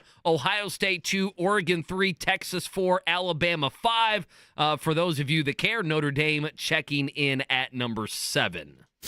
That was one person that cared about Notre Dame's status. I think that's pretty uncalled for here on this Tuesday morning. Not needed. at Indiana, all. Purdue not receiving other votes. Oh, really? Yeah, not Thank you receiving- for clarifying that. Listen, I think Purdue might win one game this year. I've been looking at their One? schedule. Dude, their schedule is a absolute I beast. thought Hudson Card was decent for him last year. Well, go look at that There schedule. goes Chance Boiler Bills inviting you to run through the Tiller Listen, Tunnel I'm like sorry, he was Boiler. inviting you to. Maybe 2 games. MLB last night. How about the White Sox? 10-run ruling the Yankees 12-2. out there. The only Pray for the team Esposito brothers. the only team to lose by double digits to the White Sox all year, the New York Yankees. Shout out, New York. That is epic right there. No one doesn't like New York. How about Mark with the impression there? I like that. Reds 6-1 over the Cardinals. Cubs lose to the Guardians. Indianapolis Indians back at home. Only other thing I had, Oscar Shibwe signs a two-way deal, almost said a 2-year, two-way deal with the Utah Jazz. All right, let's take a break. What did he think about preseason game number 2, and what about the scrimmages later this week? Joel A. Erickson from the Star, he joins us next here Tuesday on The Fan.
Colts Corner, Juju Brents coming up at 9 o'clock. Let's head to the Payless Liquors hotline right now. Certainly many places we could go with our next guest, Joel A. Erickson. I trust his opinion as a father, though, so I'm going to start here. I'm going to be selfish. Brian wanted me to ask him about the Fishers Express 8U travel baseball team. I told Brian we can't afford a 13-minute answer from Joel on that, so we're going to bypass that one. Joel, we've got a state fair fish that's gone to heaven in the Bowen household. We assume heaven in the Bowen household. How would you suggest we handle that? Ooh. I think you gotta tell him. I think you gotta tell him that the fish died. That sometimes that happens, and I think that's what you gotta do. Now, we also have trouble where the fish was living in my daughter's room. I don't think she's gone to bed before 9:45 in the last 10 days. Is this going to lead to future sleeping problems as well, knowing that, again, the fish has migrated up north, I guess? I think that since the fish is gone, it's probably going to go back to normal. That's a spin cycle. I on like that. Yeah. The sleep thing, since the fish is no longer there to play with and stuff like that. But sure. But there may be some, just so you know, there may be some ramifications later on. Like she might bring up the fish, making its exit like in random times when you're not used to it later on. Well, I'm good. That's all I needed Joel for. You can ask all the Colts questions on that. And thank you, Joel, for that. Much needed. Oh, that's, parenting advice. That's what we needed here on a Tuesday. Father of three. Joel certainly knows what he's doing here. Joel A. Erickson with us, Payless Liquors hotline, following the Colts for the Star. We talked about this earlier, Joel. I'm interested in your thoughts. So, with Josh Downs out, and we don't know how long Josh Downs is going to be out, right? Is he going to miss week one? Is that going to go into the regular season, week 1, week 2? We shall see. We saw a little bit of A.D. Mitchell, even going back to that practice on Friday, Joel, and then the preseason game on Sunday, A.D. Mitchell moving into that slot. I don't know. What does that do, in your opinion, to the wide receiver battle? And it feels like right now, maybe there's some rotation stuff. It feels like there's no real battle on the roster. Nick Cross played so much next to Blackman there at the safety position on Sunday. Would you agree with that? Where are the battles, and what does this do, the Downs injury, A.D. Mitchell inside, to what we've seen with the competition there at wide receiver? Yeah, I think just considering it's a high ankle sprain, you're not really expecting Downs to miss an entire, a big chunk of time once the regular season starts. If he does have to miss time, I think it changes it a little bit for, maybe the first couple of games. In terms of the competition, I think they were already moving in a direction where they were going to sort of ask Mitchell and Pierce to do different things within the offense and within reason. Sometimes you have to have guys do things their teammates do just to kind of throw off to break tendencies and stuff like that. For the most part, the way they want to do it is they want to ask them to do the stuff they do best. And I think that's probably where it was headed anyway, is that both of those guys were going to play and both have kind of specific roles within the passing game. As far as the battles, I think in the starting lineup right now, you're probably right. You're probably right that the battles are kind of we don't have anything super pressing to watch, especially, they talked about that cornerback battle being 3 guys. I think with Brents out, Flowers kind of ended up falling behind based on the way I would assume fell behind based on the way he played the other day. So I would feel like the outside corner spots are pretty solidified at this point as long as Brents is healthy. Cross, it really does seem to be Cross's job to lose. Ronnie Harrison hasn't played back there at free safety in a while. Rodney Thomas kind of hasn't really been in the mix for a week or so. It feels like it's either Cross back there or it's Julian Blackman playing back there with Ronnie Harrison at strong safety. If there's going to be any kind of curveball thrown, but there still are position battles. I mean, the position battles now are moved to the who's going to make the roster variety. and some of them have been opened up by injury. Like Samson Ebukam goes down, so now there's probably a spot open at defensive end, and Isaiah Land, Jannard Avery, some of those guys are kind of competing for those spots. I know those aren't as fun, but that's kind of where it seems like it's moved, at least heading into this week's joint practices against the Arizona Cardinals. 2 weeks from today, roster cuts 90 to 53. Again, just one giant cut here in the NFL. That'll take place 2 weeks from today. Joel A. Erickson from the Star with us here on the Payless Liquors Hotline. Joel, you more worried about corner depth or safety depth? Well, I would have said safety depth before last weekend, but now I think corner depth is starting to make me nervous. Dallas Flowers, hopefully, you hope if you're the Colts that you feel like he's come on a little bit, and what you saw on Saturday or Sunday was a blip.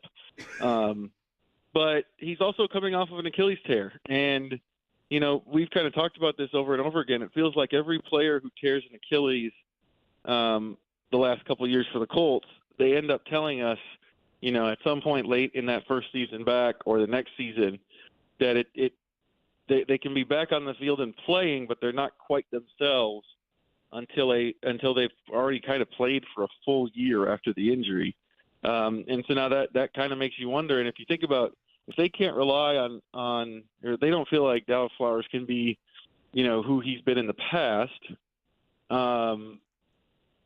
that cornerback spot gets real dicey real fast, because even if you feel like I think they probably feel pretty good about Juju Brents and Jalen Jones. If he can't be that guy, then you're looking at some combination of Flowers hopefully getting better and more explosive as the season goes. Darrell Baker Jr., who struggled last year, and then you got the rookie Jalen Simpson, who I think has done some good things, but probably isn't going to be ready to play like starting reps right away in the NFL. And that's not the plan, but again, an injury can change all that. So I think corner depth now is starting to make me a little bit queasy. At safety, you can always mix and match. The presence of Harrison means you have to some degree a veteran that you can kind of mix and match, if you have to. They don't really have that player at corner right now, and so the way Flowers struggles on Sunday, and to some degree through camp, like the flags, we've definitely seen that on the training camp fields, kind of got my attention the other day. And again, October Achilles for Dallas Flowers at the corner position. You're asking a lot in a year turnaround, less than a year turnaround for that. Joel A. Erickson providing dad advice and Colts advice here on the Payless Liquors Hotline. He's with us here, courtesy of the Indianapolis Star. Joel, you think there's any chance, based off what you saw from the offense on Sunday, that Shane Steichen says, you know what, I'd like to see them for a series or two come Saturday night? No. I'll be very surprised if he plays at all, if they play at all on Saturday night. I was thinking about this when I sat down to write my story the other day, and the difference in just how they deployed Richardson from one preseason game or from one preseason opener to the next. Last year he played close to 30 snaps in the preseason opener. He played just 7 this time. That sort of tells me that the Colts, they don't see him the same way. It makes sense they don't see him the same way. They see him as somebody that they're going to who's an established starter and knows the offense, and they're getting him work, but they're also somewhat protecting him. In trying to keep him from getting hurt the way they would do with any other starter. Whereas last year in the preseason, they were rolling him for a while. And he didn't play in the second game last year. So, no, I'm not really expecting to see him, especially since they almost always end up saying, we got really good work at these 2 joint practices. The starters aren't going to play. And that sort of seems – that's my guess right now. Although I would have been wrong last week. I would have thought Jonathan Taylor wouldn't play. I was a little surprised that he ended up getting carries. Yeah, I was too. I mean, Jonathan Taylor, the first time in his career playing in the preseason, only got a couple snaps, but was surprised. What did you make of JT and others wearing the helmet protection there for concussions? I had not seen that. This is the first year I believe they're able to do that. What did you make of that? it was interesting, like who decided to do it. When they first came out, the offensive linemen wore them the most. We were kind of expecting the linemen to wear them. So kind of like sprinkle. Grant Stewart makes a ton of sense given his role on special teams. But I also, my other takeaway was I was surprised how hard it was to just notice it. Agreed. It wasn't something that like jumped off the field at me. I kind of had to look through the binoculars and then kind of look towards the ears to see it. I'm sure on the broadcast maybe it's a little more obvious because it's zoomed in, but inside the stadium it wasn't the sort of glaring thing that I was expecting it to be. Again, he is Joel A. Erickson with the Indianapolis Star, and he's with us here on the Payless Liquors hotline.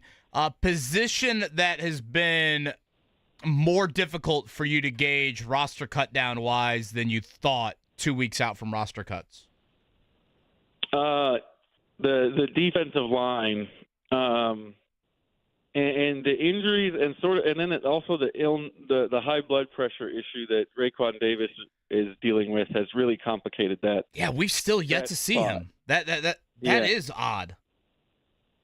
Because now that we're this far into camp, like I didn't think this at the beginning of camp, but now I'm starting to wonder, is this going to be something that stretches into the regular season? I don't know. This isn't something that I've dealt with a ton. It's 3 weeks running now.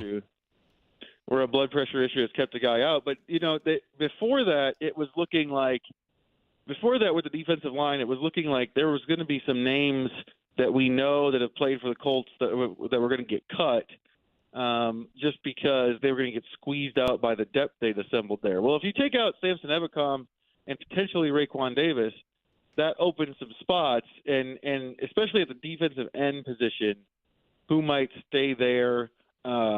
That's gotten a little bit murky just because you've seen some good stuff from Isaiah Land, you've seen some good stuff from Jannard Avery. It's a little bit harder to gauge than I thought it would be. Also, Taven Bryan has been taking frankly, snaps that I thought Raekwon Davis would be taking. So that's made the defensive tackle position more difficult too. Tight end, Jelani Woods is good, and more the question is Will Mallory as a fifth tight end. How do you view that one? So tight end is also interesting. That one was hard coming in to figure out how you fit 5 guys on the roster. Woods did play some early. I know there was some talk that he didn't play super early in the game. He spent a lot of time with the developmental groups, the third and fourth stringers, and it's starting to make me wonder about he's so athletic, but we also haven't seen him take over a practice to this point in training camp. Or sort of have one of those dominant days that you've seen from some other guys. Not necessarily for the tight ends, but just his skill profile suggests that he's, at least what he was supposed to be coming out of the draft, suggests that he should be in the mix for a number 1 job, and we haven't really seen a ton of that.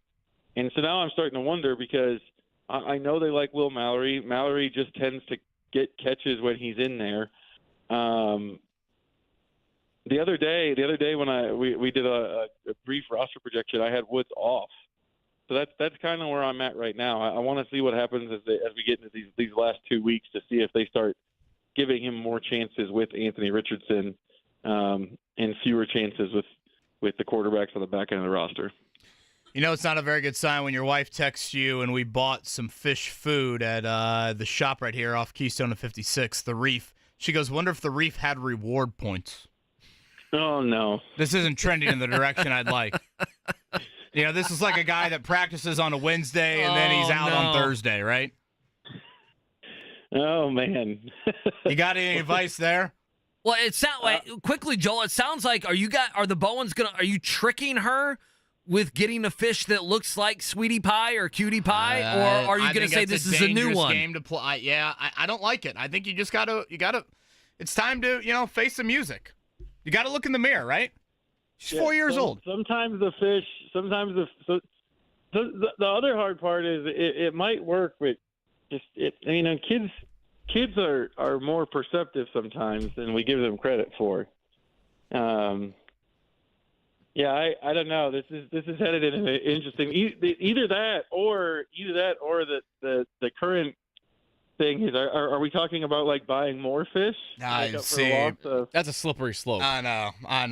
Yeah. And Harley chimes in, fair fish is just a good life lesson on life and death for kids. Mark accurately says the fish lived on a diet of funnel cake crumbs and lemonade shake-ups. It wasn't long for this world. I mean, as long as you like, I'm a little concerned you're headed home to an aquarium. I know. Or like literally, my wife's gonna be like, "Hey, go back. It's $2 Tuesdays. Go back to the state fair. The Colts are off today." That's a great point. I mean, geez, can we don't we have coordinators at 11 a.m. today, Joel? Can I somehow get out of this? Gus, I think of the two, I think Gus Bradley would have some good like what to do with the fish with a fish gone bad thing. I think he would know what to do in this situation. Yeah, I'd get a more direct answer from Gus. Jim Bob Cooter would probably be a little bit more elaborate, but I don't know if I'd get strong conviction from Jim Bob through that. Jim Bob might tell you that you can get, you can recreate the fish in the aggregate with a bunch of different fish. He is Joel A. Erickson from The Star, and he's giving us plenty of advice on multiple things here on this Tuesday morning. Joel, we'll see you tomorrow night. Yep, see you tomorrow night. As Joel A. Erickson from The Star. A couple notes on those Guardian caps. I know we haven't hit on this a lot, Andy. Again, you mentioned Jonathan Taylor wore it. Grant Stewart, I think Kylan Grant. The Colts had about a handful of guys. Basically, the NFL gave this company from Georgia money to kind of test the Guardian caps multiple years ago. They are mandatory in practice with contact. So basically, everybody besides quarterbacks and punters and kickers wear them during practice. So I will be curious. Jonathan Taylor didn't commit to wearing one during the game. You really got to look, to be fair, to see if these guys are wearing them. But it is supposed to, it's not a huge percentage, but it is supposed to lessen concussion percentage on hits. And it seems like, for the most part, the Colts have not had, I don't think they've had a single concussion so far during their 10 practices of training camp. You also notice some guys are wearing thing called a Q collar. I saw that, yeah. So, again, just picture really the back of the neck, and that reduces brain movement on hits. So you will see some of those guys. It almost just kind of looks like a white piece of tape, really, in that neck area. You will notice some of that some guys are wearing as well. Yeah, I mean, the helmets, if you're at the game, there's no way you're going to be able to see it. And then on TV, unless they show a close-up, and you're kind of watching for it, but if you're passively watching, watching the game with some buddies, whatever it may be, you're not going to see it. So it's not like one of these gaudy things or things that look silly, whatever it may be. Rakestraw pointed it out on the TV broadcast. Otherwise, I wish I didn't know that. I wonder if I would have caught it. Oh, yeah, JT's wearing one of those. Who knows? But I don't know. If it's a percentage that will help, interested to see how many players eventually wear that. Juju Brent's going to join us in 10 minutes. Wake up call 93.5, 107.5 The Fan.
Yeah, we'll get back to the old Bowen family saying goodbye to a fish. Thank you, Jeff.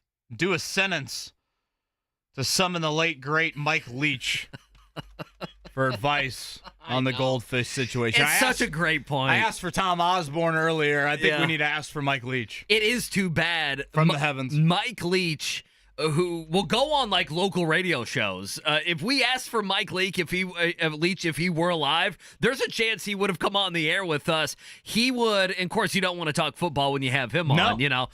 He would have had 3 minutes on the State Fair fish. Rest in peace. He would have had the best answer and the best advice for the Bowen household on this dead He fish. might have done this already. We should probably YouTube this and you're see probably if we right. can find it. Sham Charania yesterday, we've seen some dates trickle out for the NBA schedule. Opening night, you good with Knicks at Celtics, T-Wolves at Lakers for Tuesday, October 22nd? Yeah, number one, it's not surprising you get the Eastern Conference matchup. And number two, I mean, this is part of Anthony Edwards, right? You know, prime time opening night in LA. It's, you know, part of the push now. Anthony Edwards becoming, if, you know, maybe even more than last year, face for the NBA. I did hear we'll have Scott Agnes on later this week, maybe Tony East as well. I think Scott mentioned yesterday groin for Tyrese Halliburton. Remember we said minor leg injury was some of the aftermath of Team USA in Paris there. Again, did this occur during the Brazil game where he played 8 minutes to close out that game? Groin there on that front. Again, minor leg injury is what it was deemed from Brian Windhorst of ESPN. I believe Scott Agnes said yesterday. Groin, the location on that. Obviously, the hamstring troubles were the big thing this year. All right, local guy, Juju Brents. It's a fun conversation, a few edits along the way. Our conversation last week with the Colts starting corner. We'll do it next right here. Wake Up Call, 93.5, 107.5 The Fan.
If you missed it earlier, former Colts assistant coach Pep Hamilton, now with NFL Network, he joined us.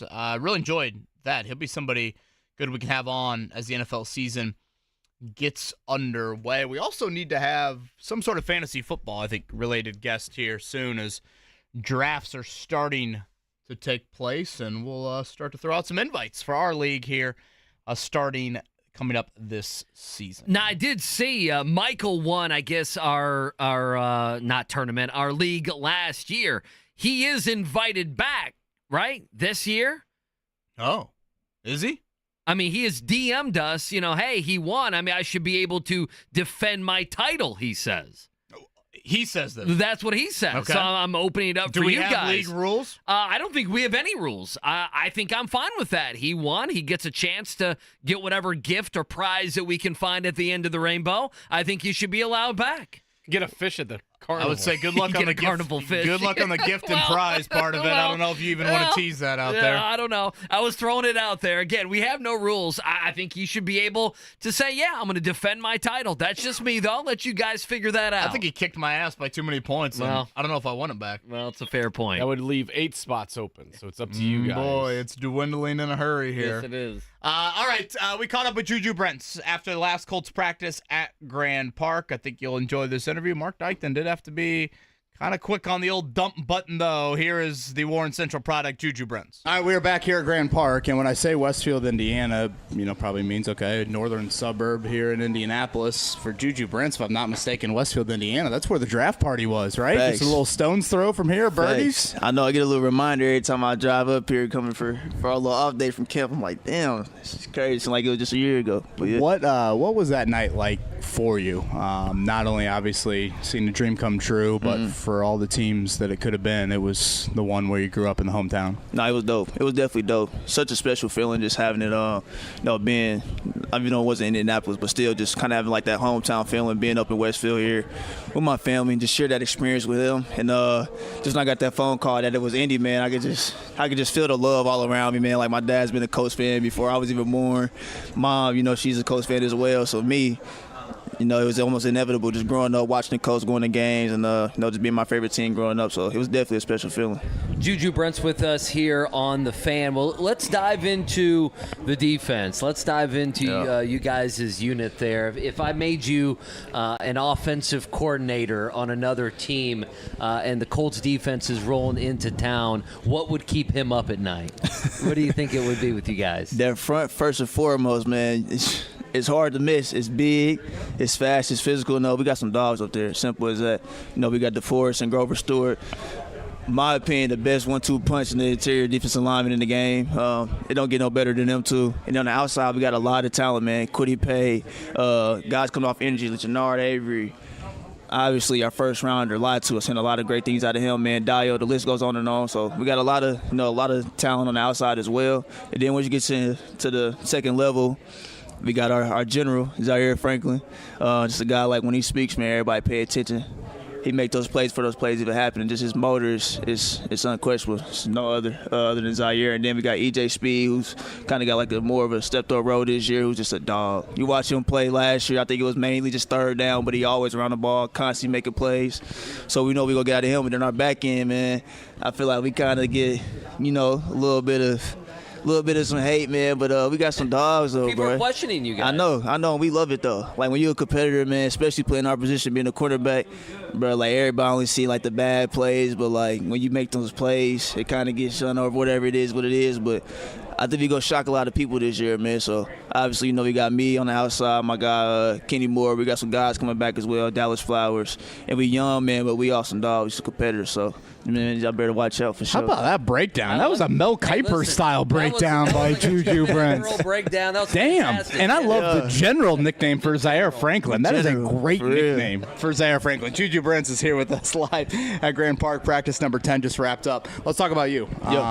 Seems like a healthy camp for you. How would you assess things here in year 2? It's been good, man. It's been a blessing just to be out here. I know I had like a little bit today, just kind of like some maintenance work, just a little bit of some rest, take care of some little knickknacks I've been having. But overall, it's been a great camp, especially compared to last year, where like this time I wasn't able to be out here with the guys, and just valuable time in on the field, which is when he's a guy who just loved football, bro. It's kind of just killing me last year. But now it's being able to be out here, just taking up these reps for granted. It's been great for me. Continue to just keep learning. I feel like I'm learning something new every single day, even at this level. So just definitely having my guys around me too, like the vets, Kenny Moore, Julian Blackman. Continue to keep learning from them and everybody else. It's been pretty dope. We're less than a month away from the opener. You're a starter. You're an every snap guy. Yep. What are your individual goals for year 2? For me, man, it's just to establish that dominance from the game 1 all the way on. Continue to challenge myself as being like a vocal leader. I kind of been a guy where I just always just try to lead by example. I feel like that is evident, like guys kind of gravitate towards that, but challenging myself in that role. I haven't really set a number on no picks, nothing like that, man, but just going out there competing every single play. Just making sure the guy across from me go feel me. Like, I'm going to be here every game, every single play. Like, you may get one, I'm going to be there. Like, and ultimately, just establish myself as the best. I know I'm all pro type of player, and I just want to make sure I put that on the film this year. Juju Brents with us here on The Fan. It's an easy, short question, but it might be a lengthy answer. How are you better this year? I mean, you talked about individual goals. How are you a better player, though? For me, I would say is my mental fortitude, which I've learned, continuing to just learn how to be a pro. Last year, things was kind of going at a real fast pace for me, and I was kind of just learning on the fly. Now, kind of having that first year underneath my belt, having that experience early on, and just having, like I said, like a good off season now, I know how to watch film. I know how to take care of my body. So little things like that, which I don't have to, put so much time and effort to like I was last year, kind of behind the 8-ball, catching up. Now I can just go out there and focus on the main thing, which is just go out there compete. So I feel pretty good in that aspect. Like, I feel like I've grown in that way, learning how to be a pro. Obviously, just like my film study, like the game slowed down so much for me. Like, when I'm out there, I'm just way more comfortable. Is that this year? Did that happen last year maybe towards the end, or was that this season? I feel like towards the end of last year, I was kind of picking up on it a little bit more because I had like that time off where I wasn't on the field physically. So I was, just getting all those mental reps. But now I can get a little bit of both. So I'm getting the mental reps, and then now actually being able to go out there and apply it as well. Like, it's coming to me a little bit more natural. Like I said, just continue to keep learning every single day. So definitely on the mental side, and my body, man, my body feels great. Like, just physically, like I've added on some weight. Not saying I was skinny as last year, but I feel like I was. But I added on some weight, man, and I just feel good. I feel good, so it's going to be a good year. We can bask in the adding on of the weight. A little different weight over here. It's a little bit different. For the two radio hosts compared to the starting corner of an NFL football team. Juju Brents, the pride of the East Side. He's with us here on the Wake Up Call with KB and Andy. I want to go to two veterans in your secondary. One trait that Kenny Moore brings to the table that you want to emulate in your career is what? Consistency. Every single day, just to see the way he kind of shows up. And when I say consistency, it's not even a lot of it just on the field. Like, the way he carries himself in the building, like when he's talking with it might be the lunch lady, it's like he treats everybody the same. He's very consistent how he go about his business. I see him every day like he has a plan, and there's just little things I watch him do that I try to emulate to my game as well. Just the way he does like his recovery, the way he watches film, when he watches film, what he's doing at nighttime once he leaves the facility, because all that stuff matters. All the little things, like those small little things, like it continue to just build those good habits. So I would say for him it's definitely just consistency. How about Julian Blackman? Julian Blackman, it's a lot of things I could say with Julian. I would say one thing I want to pick with Julian, like on the field, is just like savvy. He's probably like one of like the smartest football players I've been around, and I ain't saying that lightly because I done played with like a lot of great guys. But like Julian, like when he be breaking down, I'll be like, bro, like what are you talking about? I was like, he sound like Gus Bradley sometimes. I ain't gonna lie. Like him and Milo be talking about something in the meet room, and Milo asks him, he be like, okay, I see what you mean by there, like. And we'll like make an adjustment based off of like something that Julian's seeing, so it's just like crazy. That's high praise. It's not for real though. It's crazy. So like he definitely one of the smartest players I've been around, and just like his savviness, like he come around the field and he's savvy. He may not be the fastest, strongest, whatever, but he just make plays. So he real savvy. Juju Brents with us. It's interesting you say that because Blackman could be free safety, could be strong safety. Right. I know you guys have flipped him around. He's very versatile. What have you seen? Behind you at that safety position, that battle next to Julian. How would you handicap that? What have you seen? Yeah, I mean we got another vet. He not really talked about a whole lot, but another guy who just seen a lot of ball, played a lot of ball is Ronnie Harrison. Bama guy. I've been getting on him a lot about that, just talking about like Nick Saban and all that, try to pick his brain.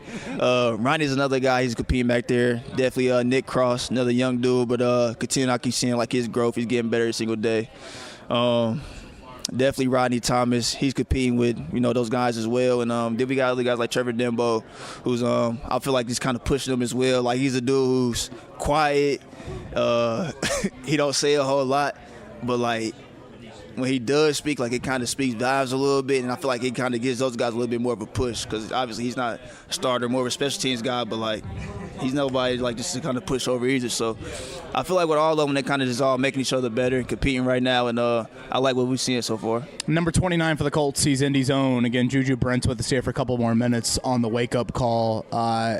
Your favorite Warren Central player growing up?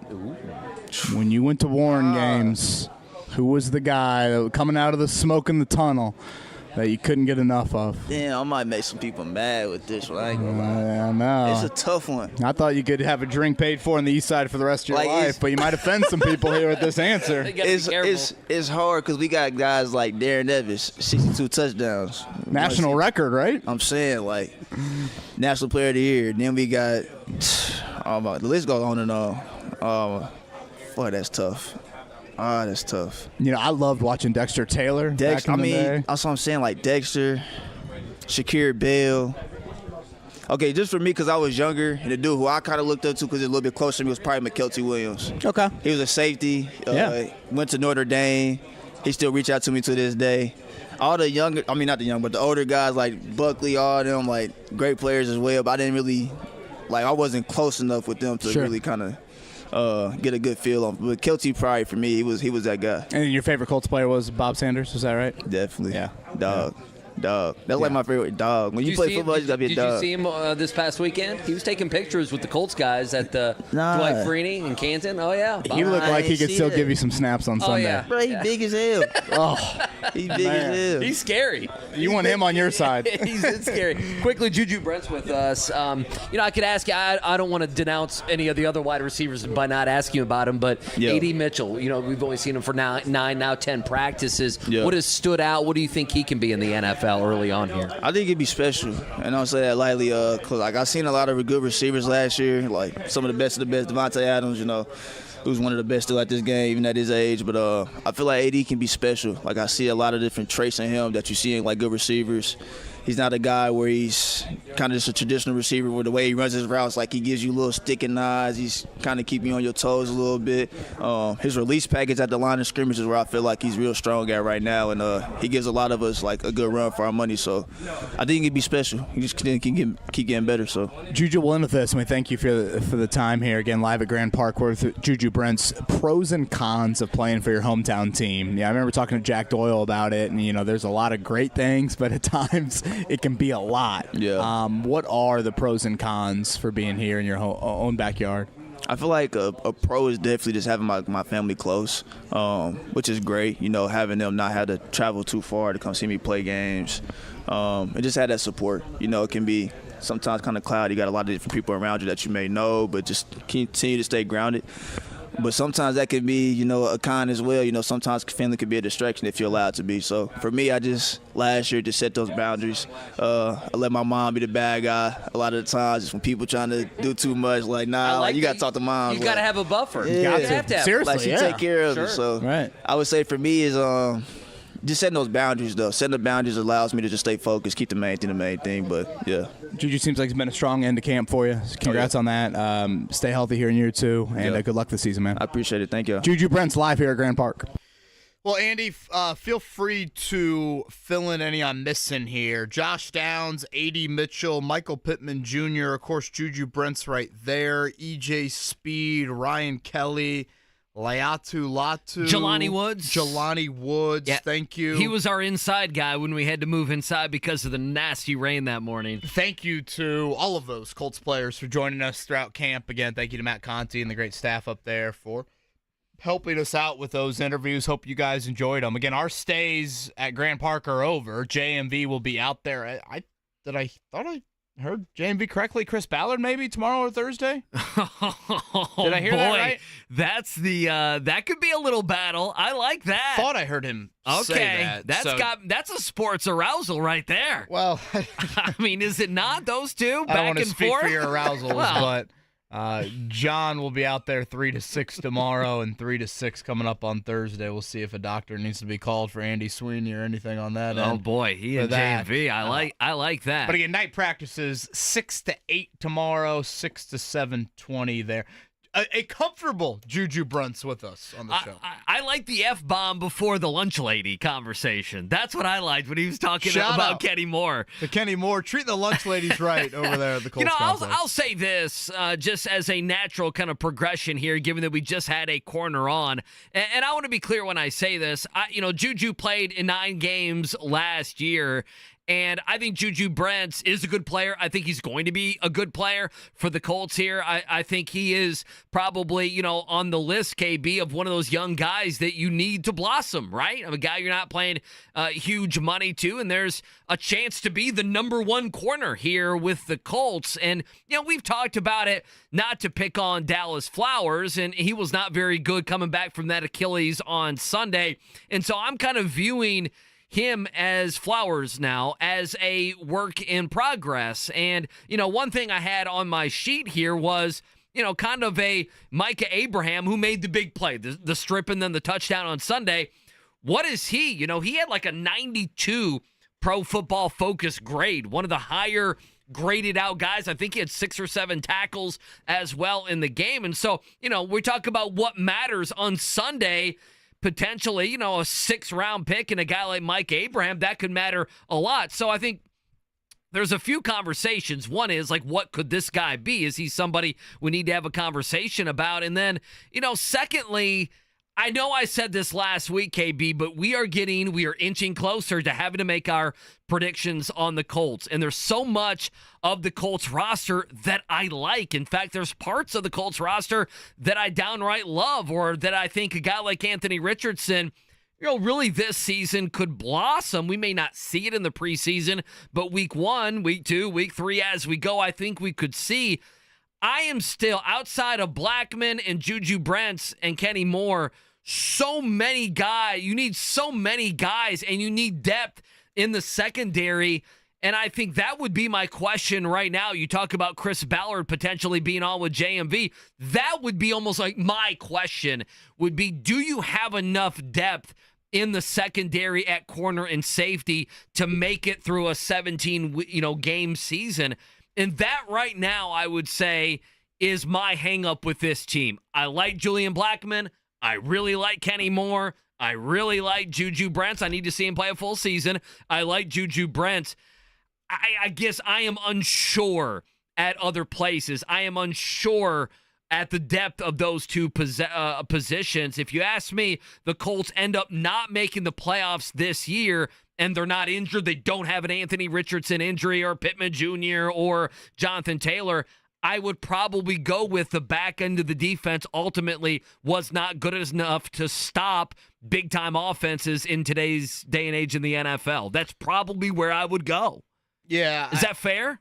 Well, yeah, I think that's obvious to me. I just think DB, there's levels of worry. I've said for months now, safety to me is a bigger worry than corner, but I don't want that to undermine corner depth. I mean, I think, you saw a little bit of it on Sunday of, when Juju Brents is out, he's resting, he's got the maintenance issue that he talked about, that shoulder.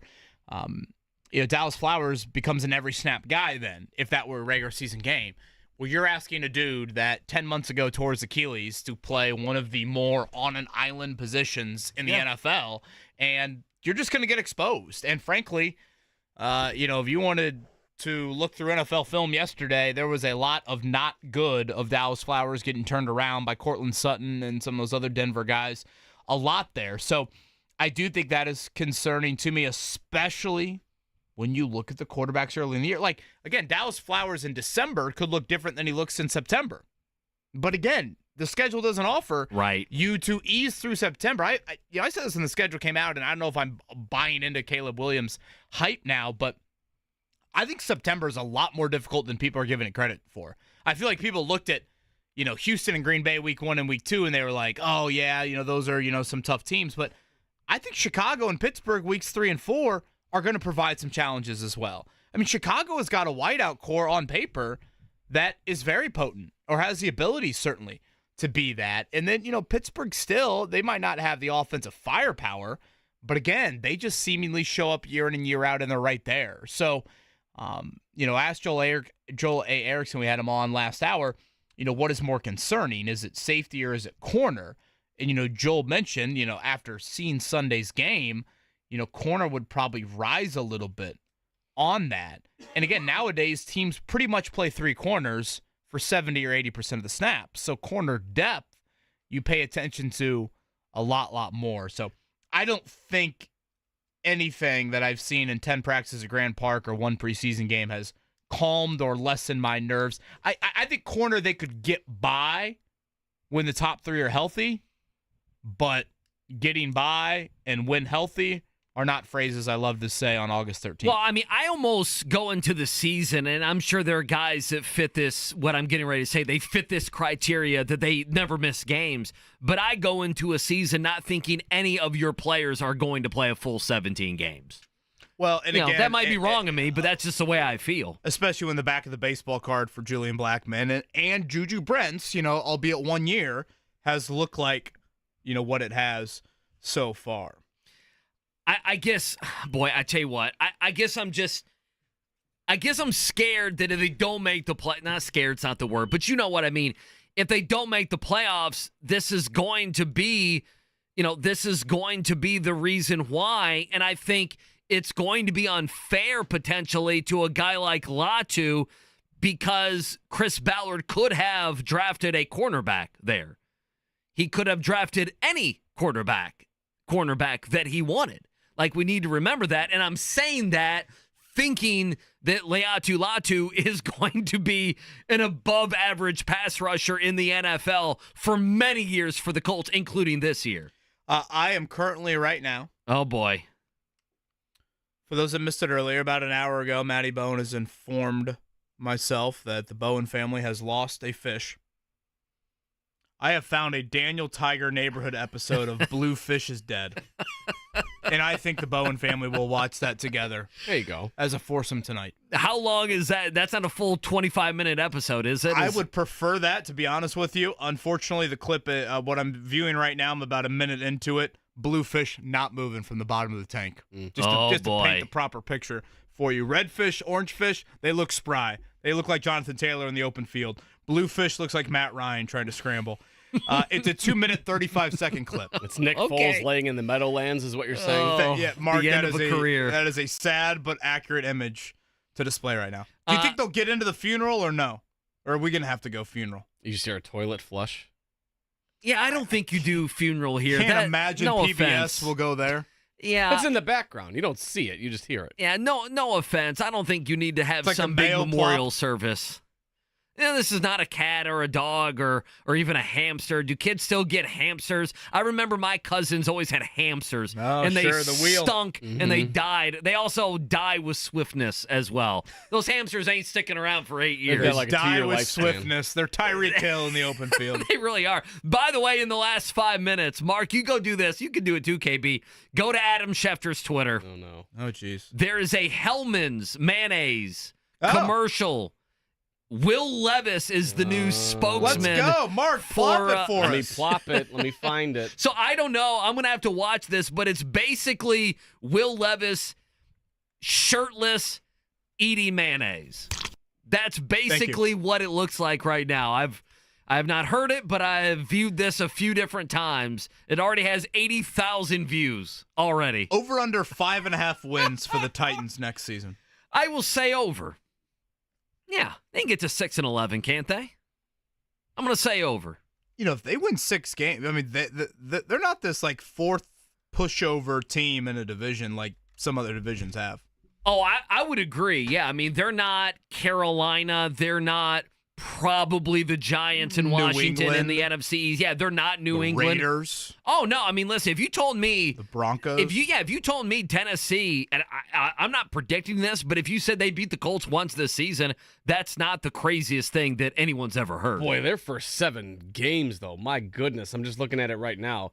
At Chicago, home against the Jets, home against the Packers, at Miami on Monday Night Football, home against the Colts, at Buffalo, at Detroit. Oof, that ain't easy. That is rough. Now, did I hear you guys correctly earlier? And I think you might be banding together on this in unison. You guys have one win for Ryan Walters and Purdue this year? I don't know if it's one win, but there ain't going to be many wins. I was looking at that schedule after Andy mentioned it. I was like, oh, my God. So Andy said one, but Mark, you didn't push back too much. Let me pull up the schedule again. I mean, I'll give it to you. They start with Indiana State, and then they go. I mean, so that's a win. They will beat Indiana State, and then they have ho-hum, Notre Dame, 3:30 on CBS. Then they go at Oregon State. Reminder, Oregon State, I know they lost their coach, top 25 team last year.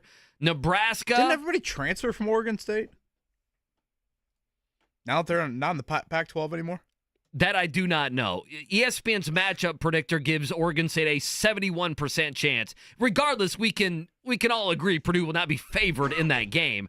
Then home Nebraska. I don't think of much Nebraska. Stinks. Nebraska's a chance. At Wisconsin, at Illinois, home Oregon, home Northwestern, at Ohio State. If you can't beat Northwestern at home, then we got bigger issues. Northwestern had more wins than them last year.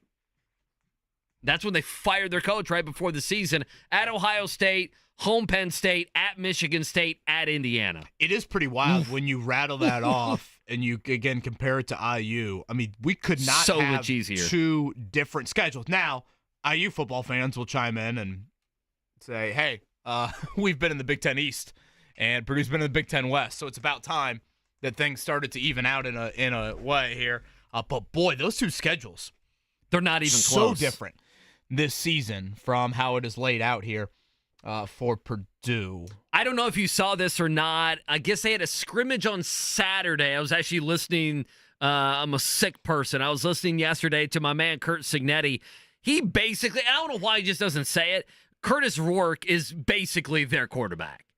I guess over the weekend in the scrimmage, he was a lot better. Jackson, the other one? Yeah, I mean, he said Taven, basically had done some wild plays, but consistently turning the football over, those sorts of things. He's been doing a lot of that. He hasn't been consistent. I mean, there's a reason they brought Rourke in, who has played in, I mean, I don't know how many college football games, but he's 23 years old in college football. So he said he separated himself quite a bit. Over the weekend, did Curtis Rourke. So basically, Signetti announcing yesterday who his starting quarterback is going to be. But, man, that Purdue schedule is not easy. I mean, you think about it, Nebraska at home, I guess at Illinois and Northwestern. Can they win 2 out of 3 there? And Indiana at the end of the year potentially as well. Can they win 2 out of 4 of those games? That would give them 3 wins. Michigan State, Northwestern, Indiana. I mean, that should be a split, right? So if you win 2 of those, topped with Indiana State, you're a 3-win team? What's the over-under in Vegas? Is it as low as... I tried to find it, and DraftKings doesn't have anything. So maybe I need to look out there. Because they're saying, who's wasting their money on this? They have no events currently available for Purdue football. That's what it says on the website. That tells you all you need to know. That's what it says. I mean, I feel bad for Walters. I think if you try to bet on Purdue over-unders, it just sends you to 1-800-GAMBLER.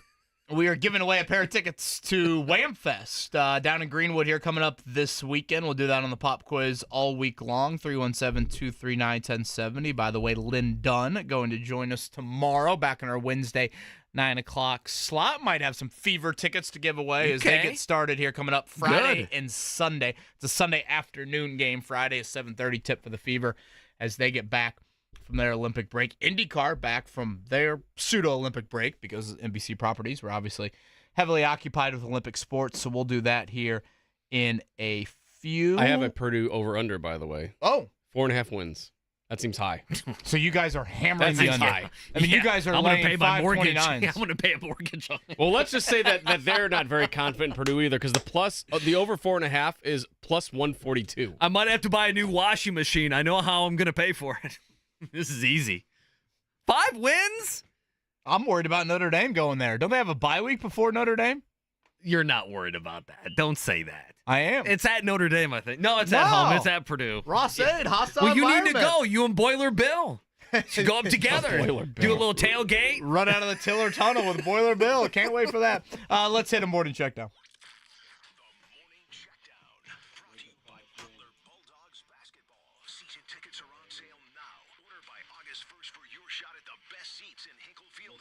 Visit butlersports.com/buy tickets. All right, well, we mentioned Notre Dame there. I guess we'll start AP Top 25 out yesterday. Notre Dame checking in at number 7 for those of you that care. Georgia 1, Ohio State 2, Oregon 3, Texas 4, Bama 5, Ole Miss, Notre Dame, Penn State, Michigan, and Florida State. That's your top 10 going into the college football season. Couple NFL notes. You'll see it all over ESPN today. Hassan Reddick says, I want out. I don't want to play for the Jets. They're not giving me a contract. Of course, he was just traded there, hasn't played a game for the Jets, so I'm sure you'll see that. Second-year running back Jamar Gibbs, hamstring injury there in Detroit. Yeah, a couple items on that front. Maybe tomorrow. I do want to get in the college football playoff. Again, it's 12-team format this year. And, when I look at Notre Dame, for example, at 7, I'm like, oh, nice. They're comfortably in the playoff mix. But with how the Big Ten and SEC is, you really need to be higher than 7 if you want a realistic shot at somehow getting on a run here. I'll explain a little bit more of that tomorrow. But if you go off the preseason, polls out here, it is a huge advantage if you are able to, be the first or second at-large team, if you will, playing on that opening weekend. Again, I know it's something we'll have to get used to with the college football playoff. 4 teams get a bye, 8 teams then play that extra game. On the Hassan Reddick front, I don't think the Colts would have interest, but for what it's worth, I was always under the impression it was either Malik Hooker or Hassan Reddick at pick 15 back in Chris Bauer's first draft. Reddick ended up going a couple of slots before Indy. All right, MLB, kind of a quiet Monday, but the Reds win. The Cardinals lost thanks to the Reds. The Cubs lost, and the White Sox 10-run ruled the Yankees. That sounds like a good day of baseball for me. It is a good day of baseball. Quickly, NBA, Oscar Tshiebwe, 2-way deal with the Utah Jazz. His time here, obviously, in Indianapolis, along with the Mad Ants, is done. And then whatever appeals board, whatever crooked IOC Olympic BS has said not so fast to Jordan Chiles. She will be stripped of her bronze medal. Appeal denied. I'm not sure what the U.S. can do. Of course, it only took hours to deny that appeal, not days like it took them to figure out to take the bronze from her. Regardless, some crookedness is going on. I mean, if I'm Jordan there. Chiles, I just don't give it up. Please, yeah, not for my cold dead hands. Search my house. Yeah, go ahead. Bring it on. Give me the war in IOC. Yeah, I'm with you. Ridiculous. All right, let's take a break. Load up the phone lines, 239-1070, 317-239-1070. Pop quiz coming up next on The Fan.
right, it is time for the pop quiz.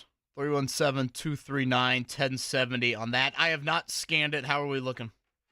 A couple of the answers. In fact, I'm looking at 1, 2, maybe even 3 that we have talked about and basically given away. Really? Yeah, so if you've listened today, and I know people don't listen for all 3 hours, but if you are the guy that's listened for all 3 hours, you should be in a pretty good spot. Can I pause you for a second? Just for a second before we get to the pop quiz. Yeah. You'll like this. So if you're just joining us, Kate, it's okay to mention your daughter's fish has passed away. Correct. It lasts about 10 days, which is about what the over-under was, 9.5, 10.5, depending on which sports a quick book. moment of silence? Well, we can do that, but hang on. It's so, this is how you're... You imagine telling someone to hang on for a moment of silence? Hang on your moment I don't of care silence. about your death. Okay, I've got something on my sports book that's more important. No, We'll remember Uncle Dave in a minute. This has to do with it. If you're ever wondering how much your devices are listening to you, I just brought up during the break Facebook, okay? And I don't get on Facebook too much, obviously. And the first thing I saw was for a pet chaplain. You can hire a preacher or a chaplain to guide you through as a family this grief that you have. Now, I understand people that lose, dogs or cats or an animal. It's a very emotional time, okay? And so that's more of what the pet chaplain is for. But isn't it weird that not one time in my life has ever popped up? But somehow today, for the last 90 minutes, we brought up this fish, Sweetie Pie, and look what's happened. A tad eerie, but Father Nemo is just a call away. Now, can we do the moment of silence? Sure. For Sweetie Pie. Thank you. There we go. I was going to ask if I should ding some bells or something, too. Yeah, how long do we have before, the computer system would catch dead air and say, hey, guys, we got to do something here, okay? Someone say something. Well, I think we're good to go. I think we're going to attack death there we square go. on. I've already sent Maddie the YouTube links of shows that we will watch about death, and we are good to go. All right, pop quiz 1 through 8. You got a number? Let's go caller number 2 today, Mark. Caller number 2. Caller number 2 is Dave. Hey, Dave. Hey, guys, what's up? Dave, what's up with you, man? Well, I'm literally going through a car wash right now, so hopefully that doesn't dissuade you guys from giving me the question. No, not at all, Dave. Congrats on that. Good way to start your Tuesday morning. Dave, have you been listening by chance? Probably about 10, 15 minutes. I had to do some work this morning, but I always like to listen to you guys in the morning, so... I heard you were saying that if I had been listening before, I'd get it for sure, but we'll just have to give it our best shot. I like Dave's energy. I like what the car wash is doing right now. And maybe we should stall for about 35 seconds here before Dave gets fully through there. Dave, are you good? Am I what? Oh, boy. Yeah. Maybe we should have done the moment of silence. When Dave first popped on. I like Dave's energy, so let's keep him on. Getting his undercarriage washed. Yeah, right I'm now. sure he is. Do you do that? I got the basic. I'm not doing a home mortgage to get my truck clean.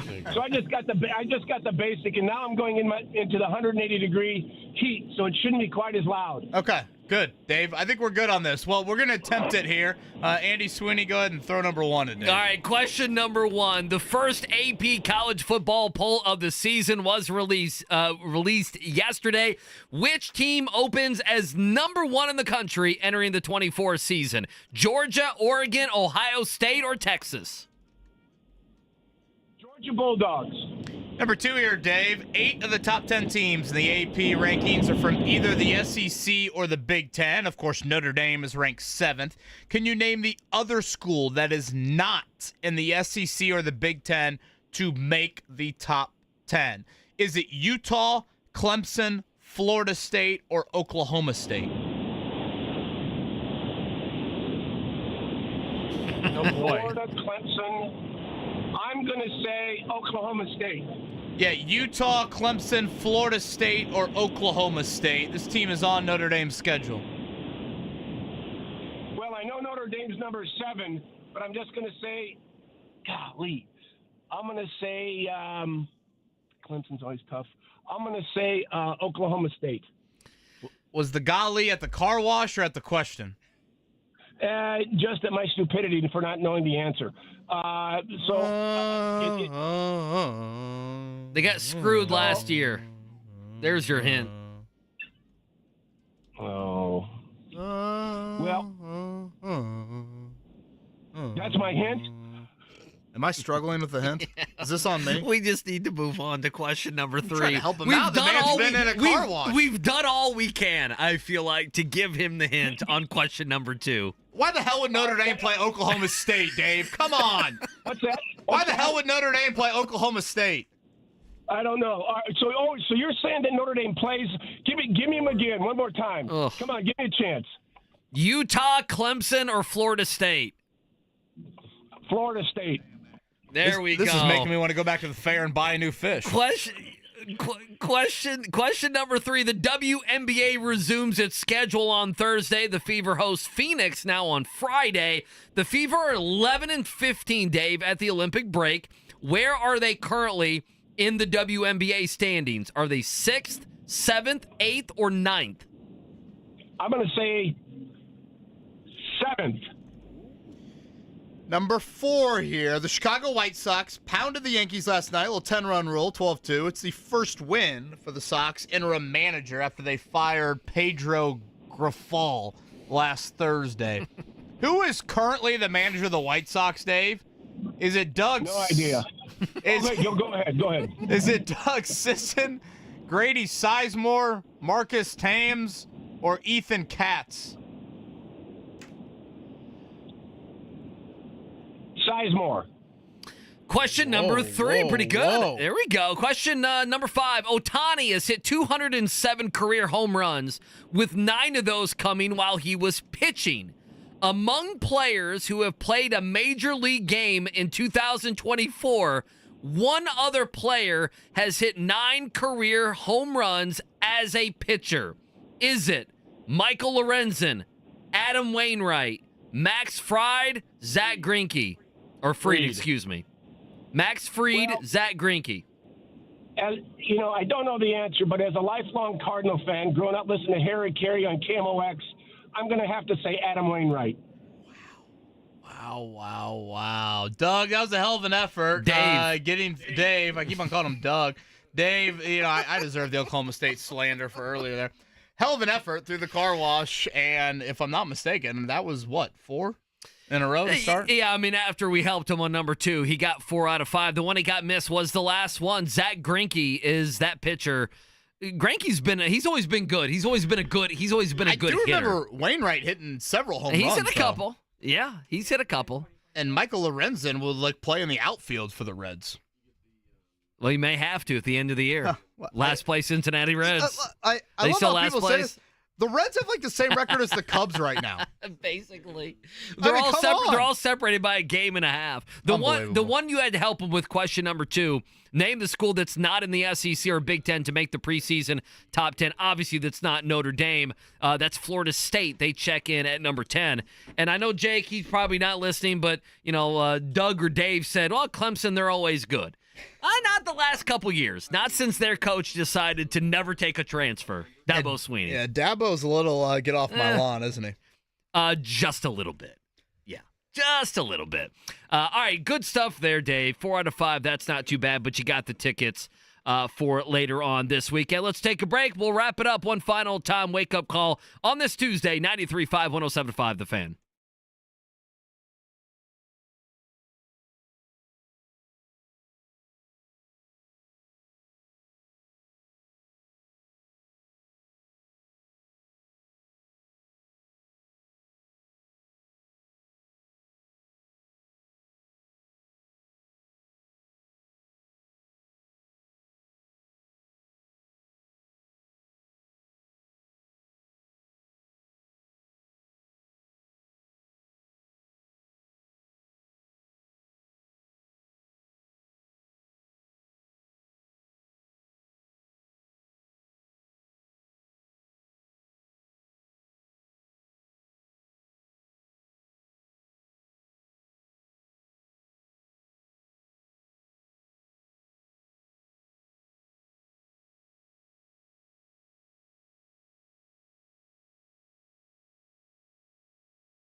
Yeah, we talked a little earlier. By the way, thank you to Pep Hamilton, Juju Brents, both joining us earlier. Those will be up on the podcast. We talked a little earlier about the flag football that'll be in the 2028 Olympic Games. And, part of me thought this, if the dates are the same, we just wrapped up the Paris Olympics, there's no chance NFL teams would allow their players to go participate in Paris.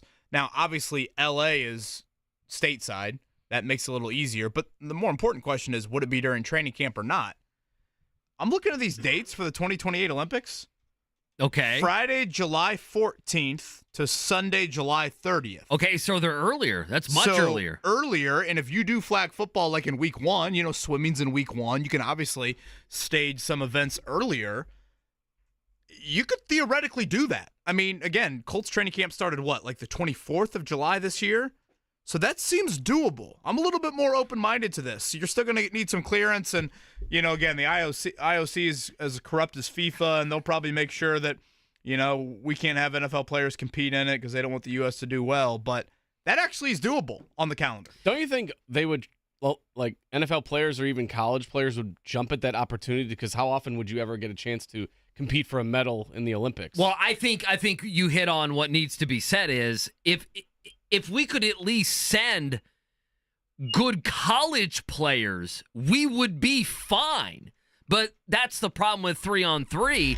You look at it like Haley Van Lith was on the women's side, and she's been a college player now 3 different schools. But, you look at the men specifically, they were not college guys. So, yeah, if we threw, if Alabama, a wide receiver, or Notre Dame, or any of these big-time schools, if they throw a player out there, a couple different players from a big-time SEC school, that's going to be better. It's not going to be Tyreek Hill. It's not going to be Michael Pittman Jr., but it's going to be better than you would imagine what, China has to offer. Well, tell that to the 4x100 team. For Australia. China can pass the baton Netherlands, better than our guys Spain, can pass the baton. Right? Like, we're not going to lose to Spain in flag football for sending a 5-star Alabama quarterback. Well, no, Tyreek Hill will be competing in something else, right? All right, so let's play this sound. You'll see it's working its way around. This is yesterday. So Noah Lyles, everyone hates Noah Lyles. You know that, right, KB? Because, a couple years ago he said, for some of the American sports, it's not a world championship. You didn't beat the world. You just beat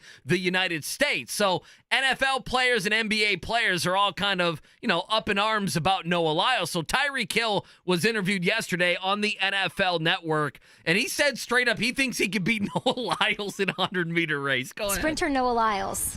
He said that Super Bowl champs should not consider themselves world champions. What do you think of that? Noah Lyles can't say nothing after what just happened to him. You know what I'm saying? Then he want to come out and pretend like he's sick. I feel like that's like horseradish. So for him to do that and say that we're not world champions of like our sport, says come on, bro. Like, just speak on what you know about. You know what I'm saying? And that's track. Would you like to race him when he gets home? I will beat Noah Lyles. You think so? I will beat Noah Lyles. Like by a lot? No, I wouldn't beat him by a lot, but I would beat Noah Lyles. I'd like to see that happen. And guess what? When I beat him, I'm going to put on a COVID mask and let him know I mean business. Because I do mean business. Track speed is a different type of speed, but I genuinely mean this. I do think Tyreek Hill could beat him. I think Tyreek Hill is so damn fast. I don't know about that. I love that he called him out for faking COVID. When you said that, I thought it was a hot take by you. But you were actually in the majority. The amount of people that believe that. Watch him in the open field, and I swear he gets faster. I would not think that about any player in the NFL besides him. I know, but this is only 100 meters. I guess that would be my argument against Noah Lyles. Noah struggles out of the gate, right? I guess. I don't know. I would take Lyles. God, Noah Lyles runs his mouth so much. He does. There's part of me that likes it, but I do love that NBA and NFL guys are like disgruntled by Noah Lyles. Usually the guy that wins the 100, especially an American, he comes back to the States and everyone loves him, right? NBA players want to meet him, NFL players want to meet him. That's not the case here, and I kind of like it. Well, I like how Tyreek Hill said, stick to the sport, and he's like, I could beat him.